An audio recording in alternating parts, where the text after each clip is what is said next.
থুতনিতে কামড়ের অনুভূতি হতেই আমার ঘুম ভেঙে গেল। ব্যথায় কুঁকড়ে উঠে থুতনিতে হাত দিতেই সামনে থাকা লোকটি থুতনি থেকে আমার হাত সরিয়ে বিছানায় চেপে ধরে আমার ঠোঁটের উপরে হামলা চালালো। যেন কোনো এক জন্মে আমার এই ঠোঁট লোকটির শত্রুতার ভূমিকা পালন করেছিল, তাই এই জন্মেই সামনে পেয়ে এই ঠোঁটের উপরে অত্যাচার তা সুদে আসলে মিটিয়ে নিচ্ছে। অন্ধকারে লোকটার চেহারা দেখতে না পেলেও বুঝতে বাকি রইল না লোকটা কে। নিজেকে ছাড়ানোর কোনো উপায় নেই, তবুও হাত মোচড়ানো শুরু করলাম লোকটার থেকে ছাড়া পাওয়ার জন্য। কিন্তু শেষ রক্ষে ও যখন হলো না, তখন কান্না ছাড়া আমার কাছে আর কিছুই অবশিষ্ট রইল না। ব্যথার চোটে দুই চোখের জল ছেড়ে কাঁদতে লাগলাম। অন্ধকারে আমার চোখের জল গড়ানো বুঝতে পেরে আরমান ভাই এবার আমার ঠোঁট ছেড়ে চোখের দিকে তাকালো। কি রে, এভাবে বাচ্চাদের মতো কাঁদছিস কেন? তুমি এমন কেন আরমান ভাই?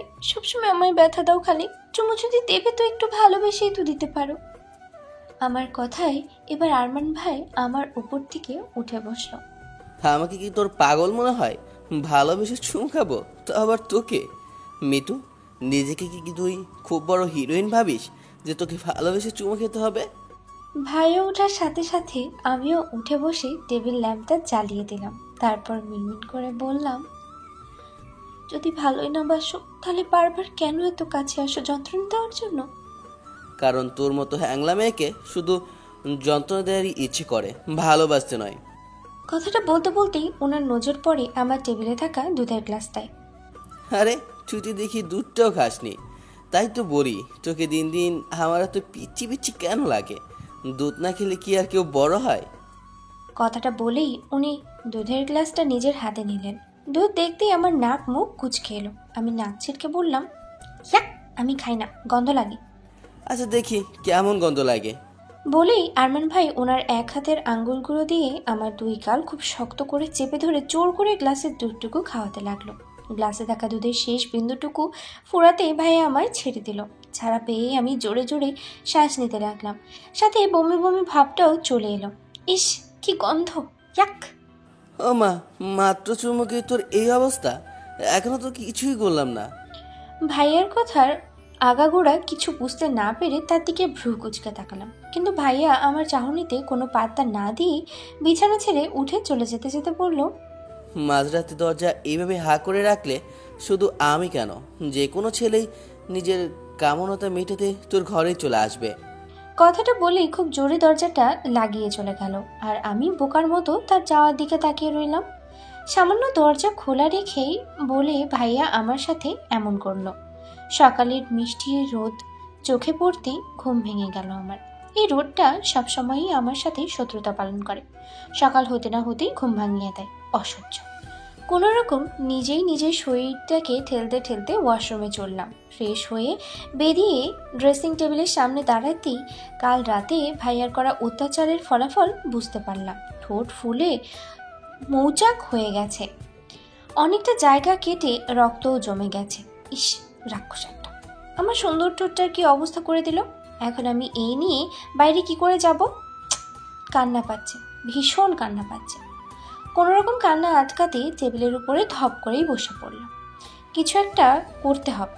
সকাল থেকে ঘর থেকে বের হইনি, একেবারে কলেজের জন্য রেডি হয়ে বেরোলাম। ঠোঁটের অবস্থা সবার থেকে আড়াল করার জন্য আজ ঠোঁটে ডার্ক লিপস্টিক দিয়েছি। ফ্যাকাশে মুখে তো আর ডার্ক লিপস্টিক মানায় না, তাই চোখেও গাঢ় কাজল এঁকেছি। সব দিক দিয়ে একদম ফিট হয়ে ঘর থেকে বেরিয়েছি। বসার ঘরে আসতেই মনে হলো, হ্যাঁ, আমি আমাদের বাড়িতেই আছি। যেই বাড়িটা শুধু একটা বাড়ি নয়, আস্ত চিড়িয়াখানা। আমার বাবারা 4 ভাই, যৌথ পরিবার হয় বাড়িতে সদস্য এত এত বেশি যে যে কোনো সময় সরকারি লোক এসে গ্রেফতার করে নিয়ে যেতে পারে জনসংখ্যা বৃদ্ধির অপরাধে।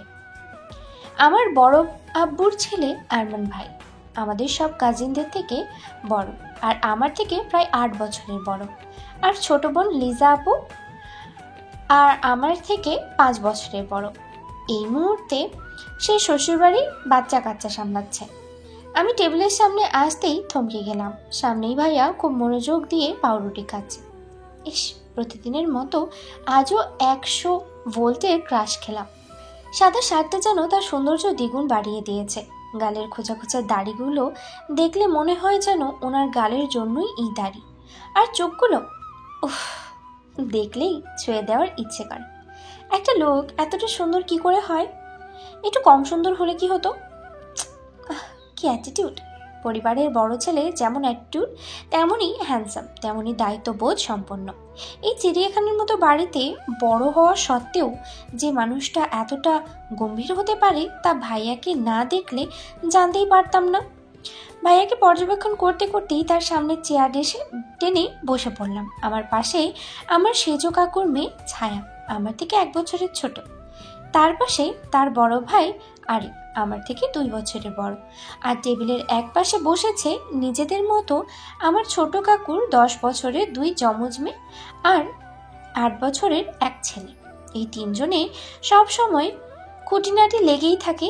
এই মুহূর্তেও তাদের মধ্যে কাড়াকাড়ি চলছে। এ বলছে ওর পাউরুটি বেশি বড়, আর আরেকজন বলছে আরেকজনেরটা বেশি বড়। এই নিয়ে একজন আরেকজনের প্লেট থেকে পাউরুটি উঠিয়ে চলেছে। কিন্তু আমি এত পরীক্ষা নিরীক্ষা করার পরও আমার দুটো পাউরুটির মধ্যে পার্থক্য বের করতে পারলাম না। খাওয়া শেষ হতেই ছায়া আর আমি একসঙ্গে বাড়ি থেকে বেরিয়ে এলাম। দুজনেই একই কলেজে পড়ি, শুধু ইয়ার আলাদা। আমরা দুজনেই আমাদের গাড়ির দিকে এগিয়ে যেতেই পেছন থেকে ভাইয়া ডেকে উঠল, মিঠু, স্টপ দেয়ার। তার ডাকে আমরা দুজনেই দাঁড়িয়ে পড়লাম। ভাইয়া আমাদের কাছে এসে ছায়ার দিকে তাকিয়ে বলল, তুই গিয়ে গাইতে বস, আমরা আসছি। ভাইয়ার কথা শুনে ছায়া কিছু না বলে মাথা নিচু করে গাড়িতে গিয়ে বসলো। ভাইয়ার মুখের উপরে কথা বলার সাহস কারোরই নেই। আমিও মাথা নিচু করে দাঁড়িয়ে আছি। ভাইয়া আমার দিকে একটা রুমাল এগিয়ে দিয়ে বলল, ঠোঁটে লিপস্টিকটা মুছে নে, তো ঠোঁটে এই লিপস্টিক মানাসই না, বৃষ্টি দেখাচ্ছে। কথাটা বলেই রুমাল আমার হাতে দিয়ে ভাইয়া গিয়ে গাড়ির ড্রাইভিং সিটে বসলো। কিন্তু আমি পড়লাম মহাবিপদে। এই লিপস্টিক তো আমি মুছতে পারবো না। লিপস্টিক মুছলেই আমার মান সম্মান সব প্লাস্টিক হবে। আর আমার যা ফ্রেন্ড আমার ঠোঁট কাটা দেখলে আমাকে পচাতে পচাতে শেষ করবে ওরা। কিন্তু ভাইয়ার কথা না শুনলে যে কঠিন শাস্তি পেতে হবে। ধুর, সব চিন্তা ভাবনা দূরে ঠেলে লিপস্টিক না মুছেই গাড়ির পিছনের সিটে ছায়ার পাশে গিয়ে বসলাম। গাড়ি চলতেই ছায়ার বকবকানি শুরু হলো। আজ ডার্ক লিপস্টিক কারণ কি, এত সাজার কারণ কি, আমার চেহারার তারিফ করতে করতে শেষ। কিন্তু আমার সেদিকে মনোযোগ নেই। আমি তো সামনে লুকিং গ্লাসে ভাইয়াকে দেখছি। ভাইয়া বরাবরই লুকিং গ্লাসে আমাকেই দেখছে। দেখে বোঝা যাচ্ছে কতটা রেগে গেছে তার কথা না শোনার কারণে। যেন এই চোখ থেকে আগুনের গোলা বের করে আমার দিকে ছুটছে। আর আমি সেই গোলাটা হাতে নিয়ে আরো ভালোভাবে গোলক বানিয়ে অন্যদিকে ছুড়ে দেওয়ার ছোঁয়ার সাথে গল্পে মেতে উঠলাম। কারণ আমি জানি এখন আর পরে হোক শাস্তি আমাকে পেতেই হবে। একের পর এক অনবরত বেতের আঘাতে আমার হাতের সাদা তালু লাল রক্ত বরণে পরিণত হয়েছে। 2 চোখ খিচে ঠোঁট কামড়ে ব্যথা সহ্য করার চেষ্টা করলাম, কিন্তু তা সহ্য করার ধৈর্য বা ক্ষমতা কোনোটাই আমার নেই। আঘাতের অংশ আরো বেশি আঘাত পেতে পেতে হাত অবশ হয়ে আসছে, চোখ বেয়ে জল গড়াচ্ছে। কিন্তু ভাইয়া কিছুতেই ক্ষান্ত হচ্ছে না। একের পর এক আঘাত করেই চলেছে। হঠাৎই মনে হলো আঘাত করা বন্ধ হয়ে গেছে। সাথে সাথেই কিছু একটা শব্দ আমার কানে আসতেই আমি চমকে উঠলাম। কাঁপতে কাঁপতে জল ভর্তি চোখ পিটপিট করে তুলে সামনে তাকাতে দেখি ভাইয়া আমার দিকে অগ্নিদৃষ্টি বর্ষণ করছে। তার পাশে দৃষ্টি দিতেই দেখলাম বেতের কিছু ভাঙা অংশ নিচে পড়ে আছে। বুঝলাম আমার হাতেই ভাইয়া বেত ভেঙেছে। তারপরও রাগ কমেনি, যার কারণে বেত ছুঁড়ে ফেলে দিয়েছে। রাগ কমেনি তার মানে শাস্তি এখনো বাকি আছে। ভার্সিটিতে কি হাডুডু খেলার জন্য এসেছো? ক্লাসের মাঝে মন নেই, পড়ার সময় মন নেই, বয়ফ্রেন্ডের সাথে ডেটিংয়ের জন্য এসেছো নাকি এখানে? ভাইয়ার ভয়ঙ্কর গর্জন শুনে ভয়ে নিজেকে তার থেকে একটু দূরে সরিয়ে নিলাম। তারপর কান্না জড়িত কণ্ঠে ফুপিয়ে ফুপিয়ে বললাম, সরি স্যার, এরপর থেকে পড়া করে আসবো। No excuse. এখানে তোমাদের এসব নো ক্লাস এক্সকিউজ শোনার জন্য আমি বসে নেই। এই মুহূর্তে তুমি মাঠে যাবে। মাঠের মাঝখানে কড়া রোদের মধ্যে 2 হাতে কান ধরে দাঁড়িয়ে থাকবে। এটাই তোমার ক্লাসে অমনোযোগী হওয়ার শাস্তি। ভাইয়ার কথা শুনে অবাক চোখে তার দিকে তাকালাম। ক্লাস ফাঁকি দেওয়ার শাস্তি যদি মাঠে কান ধরে দাঁড়িয়ে থাকা হয়, তবে এতক্ষণ ধরে যে গরুর মতো মারল সেটা কি ছিল? আমি মিটমিটি চোখে আশেপাশে চোখ বুলিয়ে নিলাম। ক্লাসের সবাই আমাদের দিকে তাকিয়ে, সবার চোখে ভয় স্পষ্ট। এরা কি কখনোই তাদের স্যারকে এতটা হাইপার হতে দেখেনি কেউ। তার থেকে তো বড় কথা, একজন অনার্স থার্ড ইয়ারের স্টুডেন্টকে যে কেউ পড়া না পারার অপরাধে এরকম শাস্তি দেয় তা হয়তো তাদের অজানাই ছিল। আমি চোখ নামিয়ে নিলাম। এখানে গিয়ে কম অপমানিত হলাম যে মাঠে গিয়ে নিজেকে আরও বেশি ধুয়ে ধুয়ে অপমানিত করাতে হবে? আর চোখে একবার আমার পাশে বসে থাকা খোকনের দিকে তাকালাম। ছেলেটার যেন আজ গল্পই শেষ হচ্ছিল না। ছাগল একটা, ওর জন্যই মার খেতে হলো আমার। একবার খালি সুযোগটা পাই, আছাড় মারবো ধরে হারামি কোথাকার। কি হলো, আমার কথা তোমার কানে যায়নি? Get out from my class. আর কোনো কথা না বলেই ক্লাস থেকে বেরিয়ে এলাম। প্রায় আধ ঘন্টা যাবৎ মাঠের মাঝখানে কড়া রোদে কান ধরে দাঁড়িয়ে আছি। সিনিয়র জুনিয়র সবাই আমার দিকে কেমন অদ্ভুত দৃষ্টিতে তাকিয়ে আছে। হয়তো ভার্সিটিতে এই প্রথম কাউকে এমন শাস্তি পেতে দেখলো। হাত অসম্ভব রকমের ফুলে গেছে, যার যন্ত্রণায় ভালোভাবে কানটাও ধরে রাখতে পারছি না। তবে আজ এই যন্ত্রণার থেকে বেশি যন্ত্রণা হচ্ছে বুকে। ভাইয়া যে আমায় মারে না তা নয়, কোনো ভুল করলেই ঠাস ঠাস করে গালের মধ্যে মারে, কিন্তু এইভাবে কখনোই মারেনি। খুব কষ্ট হচ্ছে। ভাইয়া কিভাবে পারলো আমায় এইভাবে মারতে? একটুও কষ্ট হলো না বুঝি? ভাইয়া ইউনিভার্সিটির ইংলিশ প্রফেসর। আমাদের 2 ক্লাস পরেই তার ক্লাস। দুটো ক্লাস শেষ হতেই খোকনের সাথে গল্প জুড়ে দিয়েছিলাম। এই ফাঁকে কখন যে ভাইয়া ক্লাসে এসে পড়ে বুঝতে পারিনি। যখন বুঝলাম তখন অলরেডি ভাইয়ার দৃষ্টি আমার উপরে পড়েছে। তার কিছুক্ষণ পরেই পড়ার বাহানা দিয়ে আমার কাছে এসে বেদম পেটানো শুরু করল। ক্লাস শেষ হয়ে গেছে। আমার ফ্রেন্ডরা এসে আমার কোথাও বসতে বললে আমি মানা করে দিই। ভাইয়া যখন কান ধরে থাকতে বলেছে তখন ভাইয়া না বলা অবধি আমি এই কান ছাড়ছি না। আমিও একরোখা টাইপের মেয়ে, দেখি কতক্ষণ আমায় এই রোদের মাঝে দাঁড় করিয়ে রাখতে পারে। আমার কথার সাথে হার মেনে সবাই চলে গেল, আর দাঁড়িয়ে রইলাম এই রোদের মাঝে। ঘেমে নিয়ে একাকার হয়ে গেছে। কিছুক্ষণ পরপর মাথা ঘুরিয়ে উঠছে, কিন্তু আমি আর জেদ কিছুতেই ছাড়ছি না। যতক্ষণ না ভাইয়া নিজের থেকে আমায় রোদ থেকে সরে যাওয়ার কথা বলছে ততক্ষণ পর্যন্ত আমি এখান থেকে সরব না। গলা শুকিয়ে কাঠ হয়ে গেছে। তৃষ্ণা পেয়েছে, ভীষণ তৃষ্ণা পেয়েছে। জিহ্বা দিয়ে ঠোঁট ভিজিয়ে নিলাম। তখনই কোথা থেকে ছায়া দৌড়ে এসে আমার সামনে দাঁড়ালো। মিতু, এই নে, পানিটুকু খেয়ে নে। আমি পানি খাবো না। উফ, এই পানি ভাইয়া পাঠিয়েছে। ভাইয়া তোকে পানি খেতে বলল, আর খুব তাড়াতাড়ি ছায়া গিয়ে বসতে বলল। চল তাড়াতাড়ি এখান থেকে।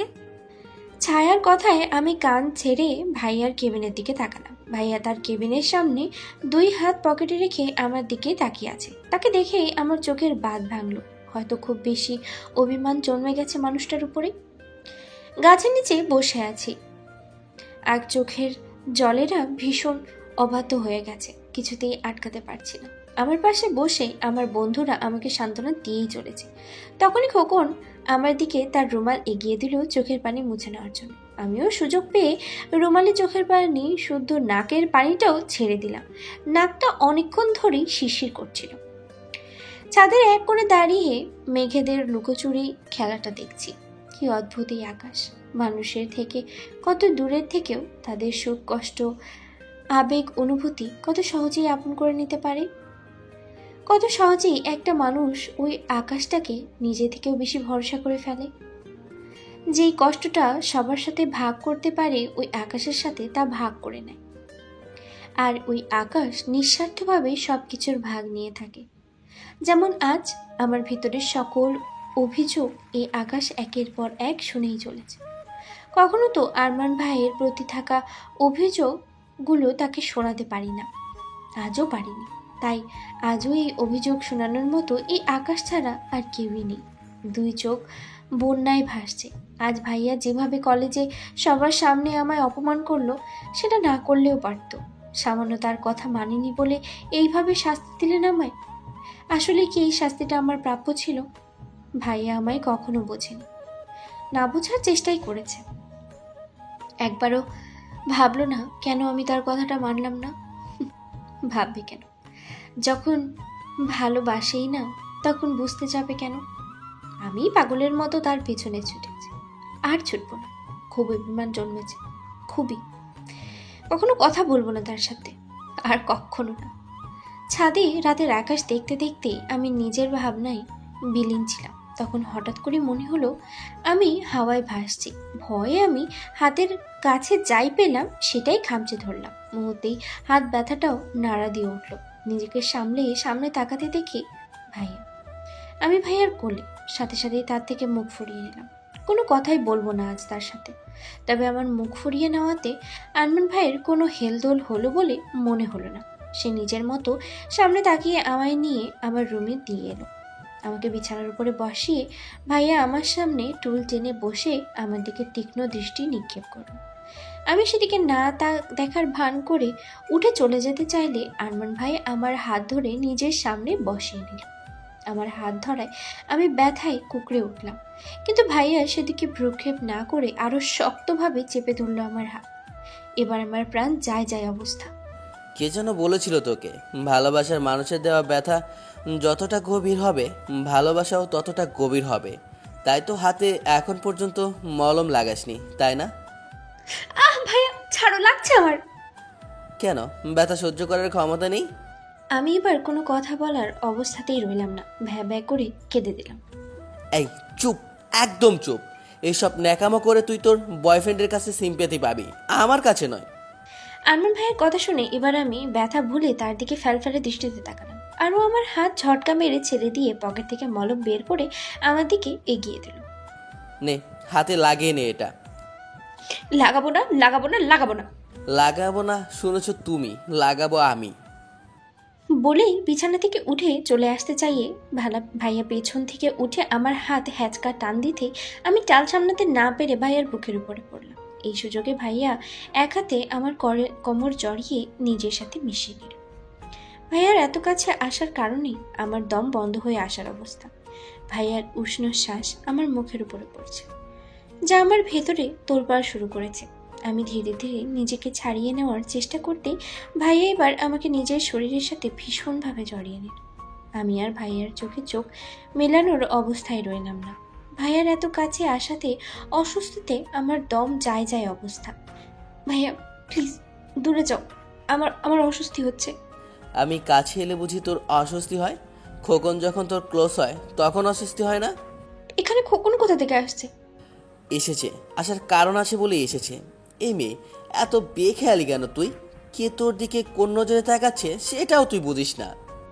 ভাইয়ার কথা সবকিছু আমার মাথার উপর দিয়ে গেল, যার কারণে আমি তার চোখের দিকে অবাক চোখে তাকালাম।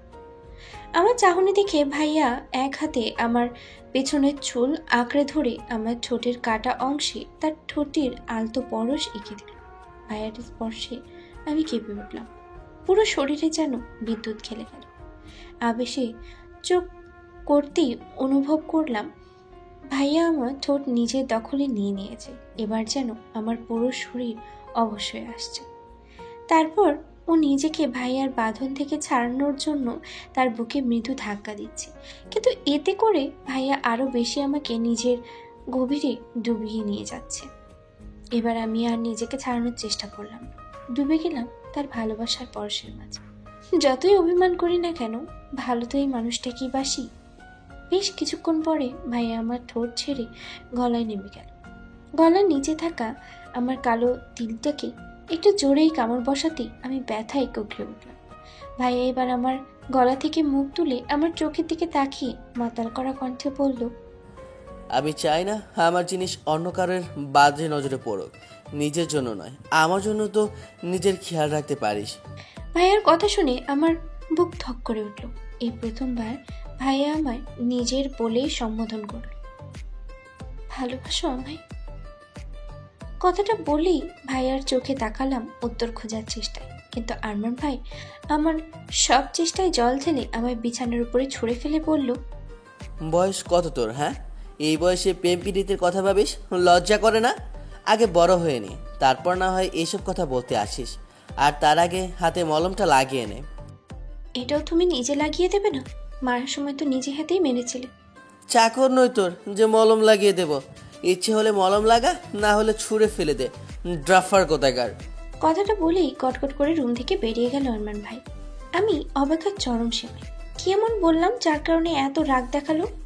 তবে যাই হোক, ভাইয়া আমায় এটা বলেনি যে ও আমায় ভালোবাসে না। বলেছে আমার বয়স হয়নি, কিন্তু আমি তো 18+।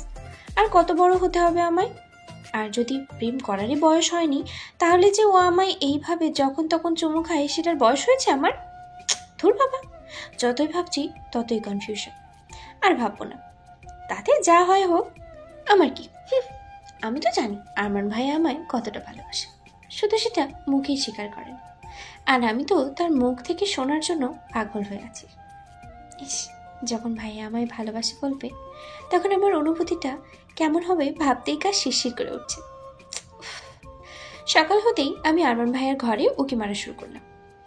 একটু দেখে তো নেই কি করছে এই লোকটা। তার ঘরের দরজা খুলে মাথার ভিতরে নিয়ে উকি মারলাম, কিন্তু এ কি, আরমান ভাই কোথায়? পুরো রুমের কোথাও নেই। হতাশ হয়ে যখন চলে আসবো, তখনই দেখলাম ভাইয়া ওয়াশরুম থেকে বেরিয়ে এলো।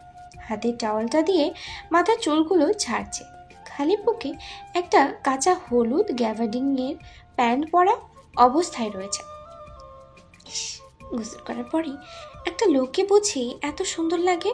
আমি তো জানতাম এই সৌন্দর্যটা শুধু মেয়েদের জন্য, কিন্তু আজ আরমান ভাইকে দেখে সেই ভুলটাও ভেঙে গেছে। ভাইয়ার মাসলসওয়ালা বডি, ইচ্ছে করছে একটু ছুঁয়ে দেখি। ও মায়ের স্বপ্ন নয়, একমাত্র স্বপ্নের রাজকুমারী এত সুন্দর হতে পারে।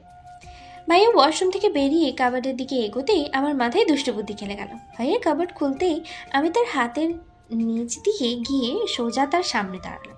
সামনে আরমান ভাই, পেছনে খোলা কাবার্ড, আর দুই দিকে ওনার দুই হাতে আমাকে তার বন্দিনী করে রেখেছে।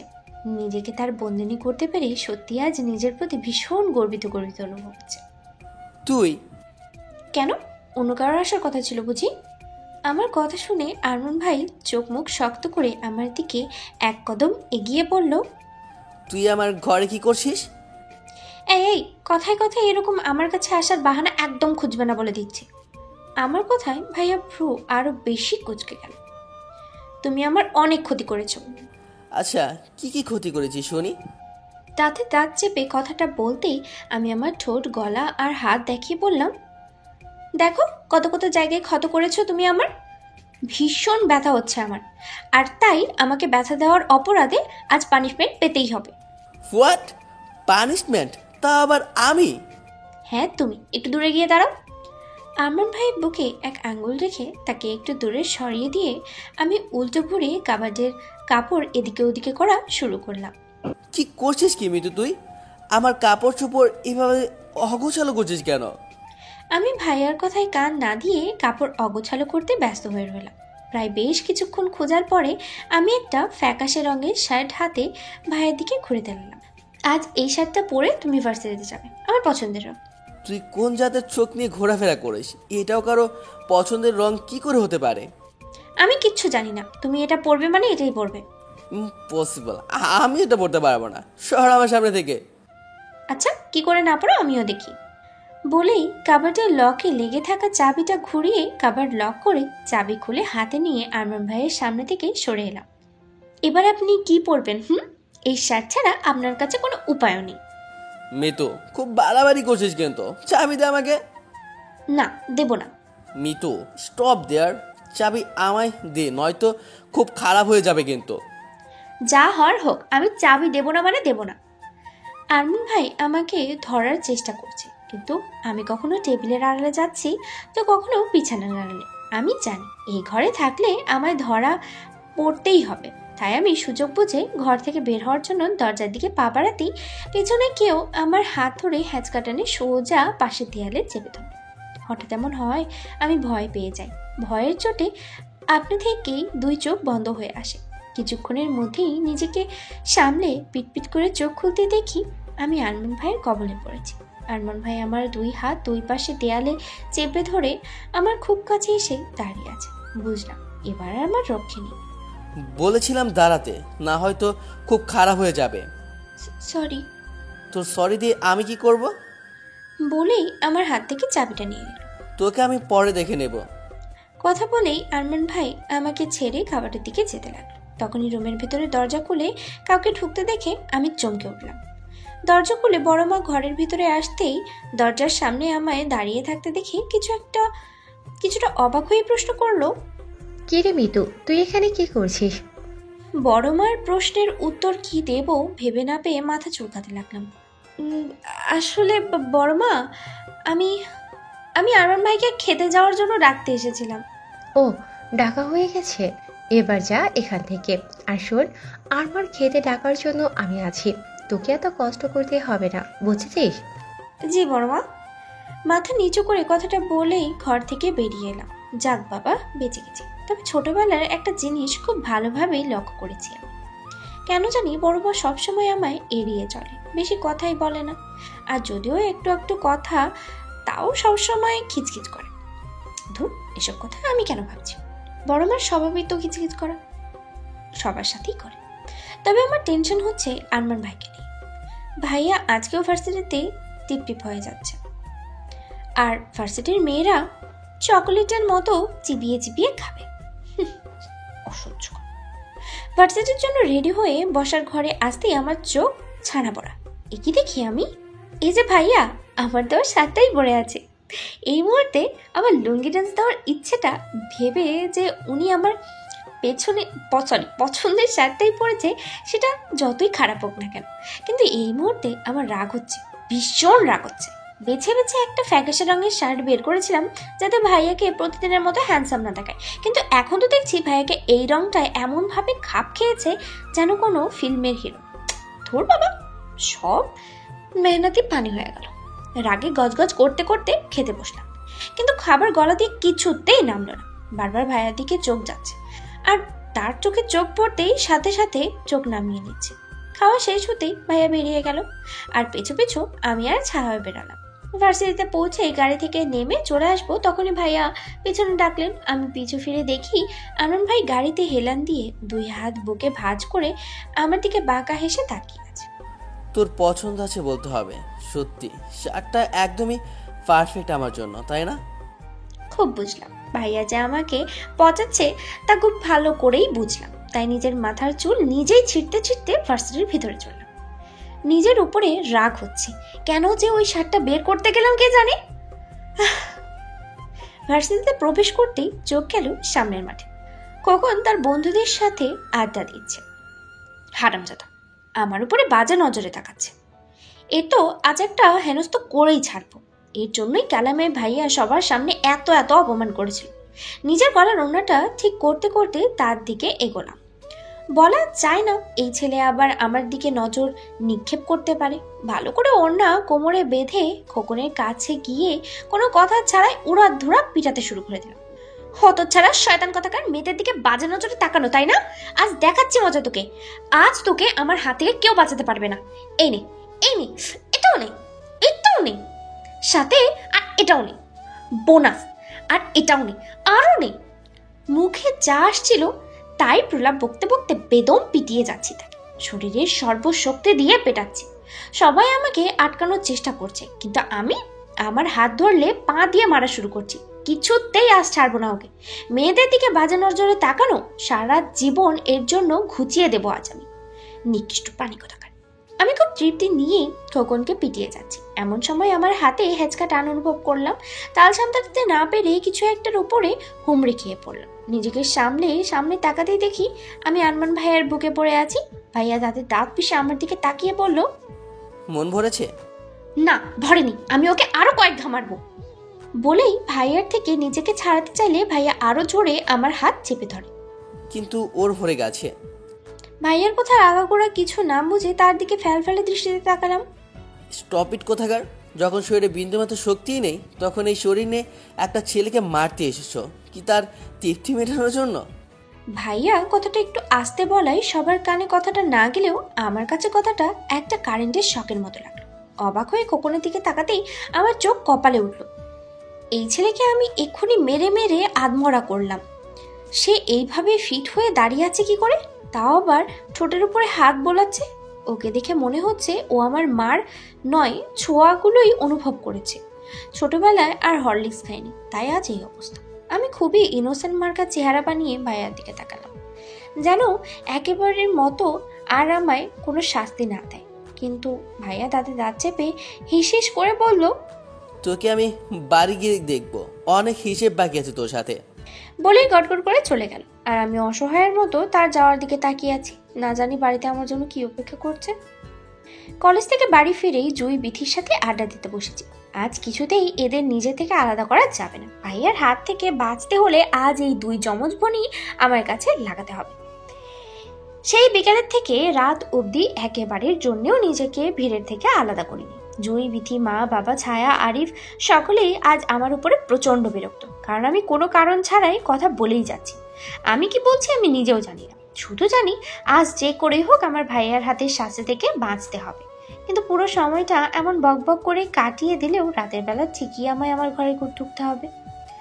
ঘরে ঢোকার সাথে সাথেই আমি দরজা ভালো করে বন্ধ করে দিলাম, যাতে ভাইয়া আর ঘরে না আসতে পারে। দরজা লক ভালো করে চেক করে একটা স্বস্তির নিঃশ্বাস ফেলে পিছন ঘুরতে বিছানার উপরে কাউকে দেখে চমকে উঠলাম। ঘরের ডিম লাইটের মৃদু আলোয় সবকিছু আবছা আবছা। কিছুক্ষণের মধ্যেই এই আবছা আলোয় চোখ সয়ে এলে বিছানার উপরে ভালো করে চোখ বোলানোর চেষ্টা করতেই আমার চোখ চড়ক কাজ। এ তো ভাইয়া বিছানায় বসে দুপা মাটিতে ছড়িয়ে রেখেছে। এই রে, কাম সেরেছে, এখন কি করব? আরমান ভাই আমার দাঁড়িয়ে থাকতে দেখে নিজেই উঠে আমার দিকে এগোতে লাগলো। ভাইয়াকে নিজের দিকে এগিয়ে আসতে দেখে ভয়ে আমার বুক ধুকপুক ধুকপুক করা শুরু করে দিয়েছে। আমি নিশ্চিন্ত, আমার এই বুকের ধুকপুকানি ভাইয়ার কান অব্দি পৌঁছাচ্ছে। ভাইয়াকে আমার খুব কাছে আসতে দেখে নিজের অজান্তেই আমার পা পেছনের দিকে চলতে লাগলো। পেছনে যেতে যেতেই আমার পিঠ দেয়ালের সাথে ঠেকে গেল, আর ভাইয়া আমার খুব কাছাকাছি চলে এল। ভাইয়ার উষ্ণ শ্বাস আমার মুখের উপরে পড়ছে। এখন কি করব আমি? বুদ্ধি করে পাশ কাটিয়ে চলে আসার চেষ্টা করতেই ভাইয়া তার দুই হাত আমার দুই পাশের দেয়ালে রাখলো। আজ আমি আবার তার বন্দিনী হইলাম। ভাইয়া এত কাছে চলে আসায় আমার প্রায় দম বন্ধ করা অবস্থা। নিজের দম বন্ধ রাখার চেষ্টায় শ্বাসের ঘনত্ব আরো বেশি বেড়ে গেছে। চোখ বন্ধ করে ভাইয়ার পরবর্তী পদক্ষেপের অপেক্ষা করতে লাগলাম। তখনই ভাইয়া তার মন কাড়া ভারী কণ্ঠে বলে উঠল, কান ধর। কথাটা শুনেই আমি চট করে চোখ মেলে তাকালাম। কি হলো, আমার কথা কানে গেল না? আসলে ভাইয়া। চুপচাপ কানে ধর। বুঝলাম, কান ধরা ছাড়া আর কোনো উপায় নেই। কলেজেও মাস্টারগিরি খাটাবে, আবার বাড়িতেও খাটাবে, অসহ্যকর। মনে মনে হাজার গালি দিতে দিতে আমি দুই হাত কানে ধরলাম। এবার ভাইয়া গিয়ে আয়েশ করে বিছানার উপরে বসতে বসতে বলল, এবার এক পা উপরে তোল। লাও ঠেলা, কান ধরাতেই শেষ নয়, এবার আবার পা উপরে তুলতে হবে। আজ তো আমি গেছি। কেন যে ওই হারামিটাকে মারতে গেলাম কে জানি। আমি নিশ্চিন্ত, আজ আর পায়ের ব্যথায় রাতে আর ঘুম হবে না। প্রায় 2 মিনিট এক পায়ে দাঁড়িয়ে থেকে আমার পা ধরে আসছে। তারপরও জোর করে আরও 1 মিনিট দাঁড়িয়ে থাকার পরে আর পারলাম না। বাধ্য হয়ে বাম পা ফেলে ডান পা উপরে তুলে নিলাম, মানে পা এক্সচেঞ্জ করে নিলাম। আর বাহ, ভাইয়া তো কিছুই বুঝতে পারলো না, অন্ধকারে হয়তো লক্ষ্য করেনি। আমার তো বেশ ভালোই হলো। প্রায় আধা ঘন্টা কান ধরে এক পায়ে দাঁড়িয়ে আছি, আর এই আধা ঘন্টায় আমি প্রায় 15 বা 16 বারের মতো পা এক্সচেঞ্জ করেছি, আর ভাইয়া সেটা বুঝতেও পারেন। কি যে ভালো লাগছে, কি সুন্দর একটা শাস্তি। এমন শাস্তি পেলে তো আমি সারা জীবন অপরাধ তো করেই যাব। আমি দাঁড়িয়ে দাঁড়িয়ে মনে মনে প্রলাপ বকছি। এমন সময় ভাইয়ার কণ্ঠ কানে এলো, মিতু এদিকে আয়। আমি কান ছেড়ে লাফাতে লাফাতে ভাইয়ার সামনে গিয়ে দাঁড়ালাম। শাস্তি শেষ ভাইয়া? এইটুকুই শাস্তি ছিল বুঝি? আমি তো আরো কিছুক্ষণ থাকতে পারতাম। এবার ভাইয়া শোয়া থেকে উঠে বসে বলল, শাস্তি শেষ কোথায়, এখনো তো শুরুই করলাম না। ভাইয়ার কথায় আমি যেন আকাশ থেকে পড়লাম। বলে কি এই লোকটা, শাস্তি এখনো শুরুই হয়নি? তবে এতক্ষণ কান ধরিয়ে এক পায়ে দাঁড় করে রাখার কারণ কি ছিল? শাস্তি শুরু হয়নি মানে? কয়বার পা বলতেছিস বল? তবা তবা, আমি আর পা বদলেছি? কি যে বলো না ভাইয়া। তাই নাকি? কিন্তু আমি যে শুনলাম 20 বার পা এক্সচেঞ্জ করেছিস। একদমই না, আমি তো মাত্র 16 বারই। ইস রে, এ আমি কি বলে ফেললাম? নিতু রে, তোর মাথায় সত্যি গোবর ছাড়া আর কিচ্ছু নেই। ধুর, রাস্তা গাধি একটা তুই।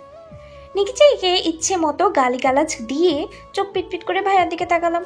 অন্ধকারে ও খুব ভালো করেই বুঝলাম ও আমার দিকে বাঁকা হেসে তাকিয়ে আছে। সরি ভাইয়া, আসলে। কথা বলতে বলতে ভাইয়াকে উঠে আমার দিকে এগোতে দেখে আমার কথা গলার মধ্যেই আটকে গেল। কাপা কাপা গলায় কিছু বলতে যাব, তার আগেই ভাইয়া আমার হাতে হেঁচকা টান মেরে নিজের সাথে মিশিয়ে নিল। এবার আমার প্রাণ যায়। কি করব? কিছুই মাথায় আসছে না। শুধু পরবর্তীতে কি হয় তা দেখা ছাড়া আমার কাছে আর কোনো উপায় নেই। ভাইয়া নিজের মুখে আমার দিকে এগোতে 2 চোখ খিচে বন্ধ করে নিলাম। সাথে সাথে কানের উপরে ভাইয়ার উষ্ণ শ্বাস অনুভব করলাম। এখন এই 16 বার তুই নিজে থেকে আমার ঠোঁটে চুমু খাবি। ভাইয়া ফিস কণ্ঠটা যতটা আমার হৃদস্পন্দন কাঁপিয়ে দিল তার থেকে বেশি চমক দিল ভাইয়ার বলা কথাটা। কি বলছে এসব ভাইয়া? আমি নিজে থেকে ভাইয়াকে চুমু? না না, এটা অসম্ভব। আমি কিছুতেই পারবো না। এটা কোনো কথা হলো? আমি নিজে থেকে কি করে? না না না, এটা একেবারেই ইম্পসিবল। আমি পারবো না। আমার ভাবনার মাঝে ভাইয়া আমাকে ছেড়ে বিছানায় গিয়ে বসে আহ্লাদি স্বরে বলল, দেখ মিতু, যা করার তাড়াতাড়ি কর, বেশি ভাবতে যাস না। কারণ তুই জানিস যদি আমি নিজে থেকে কিছু করি তবে সেটা তোর জন্য কতটা কষ্টকর হবে। ভাইয়া প্লিজ এমনটা করিস না, আমি পারবো না। যত কথা বলবি শাস্তি ততই ডাবল হবে। ভাইয়া প্লিজ। আর একটা কথা বললে বিশাল একটা চুমু দিতে হবে। এবার আমি চুপ করে গেলাম। জানি ভাইয়ার সাথে কথা বলে কোনো লাভ নেই, সে আমাকে তার ভোগান্তর দিতেই হবে। এখন মনে হচ্ছে কেন যে পা বদলাতে গেলাম, এখন তারও প্রায়শ্চিত্ত করতে হচ্ছে। মনের মধ্যে অস্বস্তিরা একটা বেড়ে চলেছে। অস্বস্তিতে গা জ্বলে পুরো কয়লা বনে যাচ্ছে। তারপরও ধীর পায়ে ভাইয়ার দিকে এগোতে লাগলাম। ভাইয়া থেকে একটু দূরত্ব বজায় রেখেই দাঁড়ালাম। তারপরে চোখ বন্ধ করে একটু ঝুঁকে ভাইয়ার ঠোঁটে আলতো ঠোঁট ছোঁয়ার সাথে সাথেই সরে দাঁড়ালাম। মুহূর্তেই বুকের ধকপকানিটা 1000 গুণে বেড়ে গেছে। চোখ বন্ধ করে জোরে জোরে শ্বাস নিয়ে নিজেকে শান্ত করে আবার তার ঠোঁটের দিকে এগোলাম। এবার আর একটা চুমু দিয়ে সরে এলাম না, নিজেকে শক্ত করে আরো একটা চুমু দিলাম। ধীরে ধীরে মনের সংকোচ বোধটা কাটতে লাগলো। খুব সহজভাবেই যখন একের পর এক চুমু দিতে লাগলাম, ঠিক তখনই আরমান ভাই আমার পিছনের চুল আঁকড়ে ধরে আমার বিছানায় শুইয়ে দিয়ে ও নিজে আমার উপরে আছোয়া হয়ে আমার ঠোঁট নিজের দখলে নিয়ে নিল। ভাইয়াকে আটকানোর চেষ্টা করলে ভাইয়া এক হাত আমার হাত বিছানার সাথে চেপে ধরলো। এবার আমি বেকাবু হয়ে পড়লাম, আর ভাইয়া নিজের মতো করে আমার ঠোঁটের উপরে তার শাসন চালাতে লাগলো। ভাইয়া যখন তার নেশাগ্রস্ত, তখনই দরজায় কেউ একটা নক করলো। দরজা ধাক্কানোর শব্দে আমি চমকে উঠলাম। নিজেকে ভাইয়ার কবল থেকে ছাড়ানোর চেষ্টা করছে, কিন্তু ভাইয়ার তাতে কোনো ভ্রুক্ষেপ হচ্ছে বলে মনে হচ্ছে না।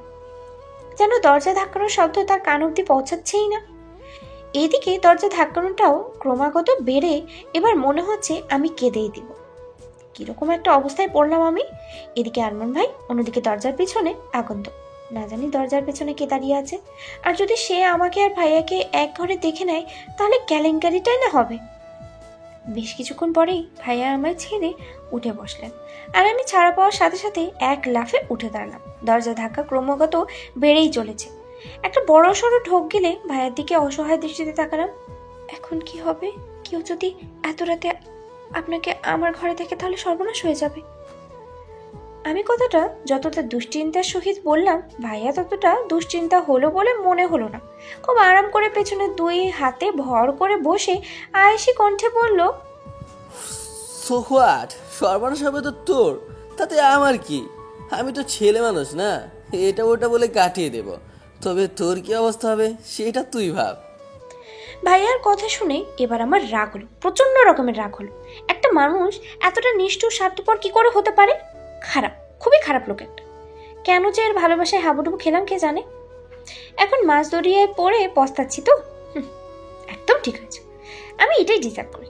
আমার মতো মেয়ে এমনটাই ডিজার্ভ করে। কাজিনকে ভালোবাসবে তাই না? বাস, এখন ভালো করে বাস। আমার কান্না পাচ্ছে, ভীষণ কান্না পাচ্ছে। কেঁদে কেঁদে বন্যা বয়ে যাওয়ার ইচ্ছে করছে। সবকিছু ভাসিয়ে নিয়ে যাকেই বন্যা। পৃথিবীর কোনো কিছু যেন বাদ না থাকে। এই পৃথিবীর সব কিছুর নির্দয় পাষাণ স্বার্থপর। আমার ভাবনার বিচ্ছেদ ঘটিয়ে আবারও দরজায় টোকার গতি বেড়ে গেল। এমন ভাবে ধাক্কাচ্ছে যেন এক্ষুনি দরজাটা ভেঙে ফেলবে। কোনো উপায় না পেয়ে বাধ্য হয়ে গুটি গুটি পায়ে এগিয়ে গেলাম দরজার দিকে। দরজা খুলতেই হুড়মুড় করে বড় মা ঘরের ভিতরে ঢুকে এলো। বড় মাকে দেখে ভয়ে আমার বুকের হৃদস্পন্দন থমকে গেল। এখন কি হবে? বড় মা তো ভাইয়াকে দেখে ফেলবে। কথাটা ভাবতেই বিছানার দিকে চোখ যেতেই আরমান ভাই ওখানে নেই। ও মা, গেল কই লোকটা? এক্ষুনি তো এখানেই ছিল, ভ্যানিশ ট্যানিশ হয়ে গেল নাকি? তবে যাই হোক না কেন, আমি তো এই মাত্রায় বেঁচে গেছি। এটাই ঢের বাবা। একটা স্বস্তির নিঃশ্বাস ফেলে বড়মার দিকে তাকাতে বড়মা আমার দিকে তীক্ষ্ণ দৃষ্টিতে তাকিয়ে বলে উঠল, এতক্ষণ ধরে কি করছিলি? দরজা খুলি না কেন? আসলে বড়মা খুব ঘুম পাচ্ছিল, তাই ঘুমিয়ে পড়েছিলাম। তুমি তো যতই ধাক্কা দিচ্ছ, আমি তো বলতেই পারবো না। তাই নাকি? তা এমন কি মরার ঘুম ঘুমোচ্ছিলি যে এত ধাক্কাটার পরও তোর ঘুম ভাঙেনি? এসব কথা বাদ দাও না, তুমি বলো এত রাতে তুমি আমার ঘরে কি করছো? মিনমিন করে কথাটা বলে বড়মা গর্জন দিয়ে উঠল। আরমান কোথায় বলতে পারবি? কথাটা শুনেই আমি চমকে উঠলাম। বড়মা এদিকে ওদিকে নজর দিচ্ছেন। আরমান ভাই কোথায়? আমি কি করে বলবো? আমি তো ঘুমিয়েছিলাম না। কেন, কি হয়েছে? না কিছু না, আরমান ওর ঘরে নেই, তাই ভাবলাম এখানে এসেছে কিনা। তুই ঘুমো, আমি যাই। কথাটা বলেই বড়মা ঘর থেকে বেরিয়ে গেল, আর আমি সাথে সাথে দরজা লাগিয়ে ঘরের লাইট জ্বালিয়ে দিলাম। খাটের তলা, টেবিলের তলা, বাথরুম, আলমারি, পেছনে সব জায়গায় খুঁজেও ভাইয়াকে কোথাও খুঁজে পেলাম না। গেল কোথায় লোকটা? ঘরের এদিকে ওদিকে দেখতে দেখতে বারান্দায় আসতে দেখি ভাইয়া আমার বারান্দার নিচে দাঁড়িয়ে আমার দিকে তাকিয়ে আছে। তার মানে ভাইয়া পাইপে নিচে নেমে গেছে। আমাকে এক নজর দেখেই সে সেখান থেকে চলে গেল। বুঝলাম ভাইয়া এবার সদর দরজা দিয়ে বাড়ির ভেতরে ঢুকবে। বুকের উপরে এক হাত রেখে একটা স্বস্তির নিঃশ্বাস ছাড়লাম। খুব বড় বাঁচাবাচি কিছু আছে। নিজের ঘরে এসে ড্রেসিং টেবিলে নিজের প্রতিবিম্বর উপরে নজর পড়লো আমার। আমার এক পা দুপা করে আয়নার সামনে দাঁড়ালাম। আমি যে আহামরি সুন্দরী তা তো নয়, গায়ের রং একটু চাপা, শুধু একটু না, অনেকটাই চাপা। তারপরও আরমান ভাই আমাকে কতটা ভালোবাসে। শুনেছি ভালোবাসা মানুষের অনুভূতি নাকি চোখ দেখে বোঝা যায়। আমিও বুঝেছি, আরমান ভাইয়ের চোখে আমার জন্য ভালোবাসা দেখেছি। আর এই মুহূর্তের অনুভূতিটা সেই ছোটবেলা থেকেই দেখে আসছি। কিন্তু আমি যে তার মুখ থেকে সরার জন্য ছটফট করছি, আমার অস্থিরতাটা কি ভাইয়া বোঝে না? আরমান ভাই যেদিন আমার নিজের মুখে ভালোবাসার কথা বলবে, সেদিন আমার কিরকম অনুভূতি হবে সেটা ভাবতেই আমার পেটে সুরসুরি শুরু হয়ে গেল। ইস, তখনকার অনুভূতিটা কি সুন্দরই না হবে। লজ্জায় নিজের প্রতিবিম্বের দিকে তাকিয়ে আর পারছি না। দুই হাতে নিজের মুখ ঢেকে নিলাম। ইস, কি লজ্জা। নিজের ক্লাসে বসে এক নাগাড়ি লিখে চলেছি। কি লিখছি জানি না, শুধু যা মনে আসছে তাই লিখে যাচ্ছি। আজ আমাকে লিখতেই হবে। লিখে লিখে হাত ক্ষয় হয়ে যাক, তাও আমায় লিখতেই হবে। কিন্তু আমার এই লেখার মাঝে বাজ সাধলো সুমন। বেটা আমার কলমটাই কিনে নিল। এই চ্যাংড়া, কি করছিস? কলম নিলি কেন আমার? বেশ করেছি, নিয়েছি, ইচ্ছে হলে আরো নেব।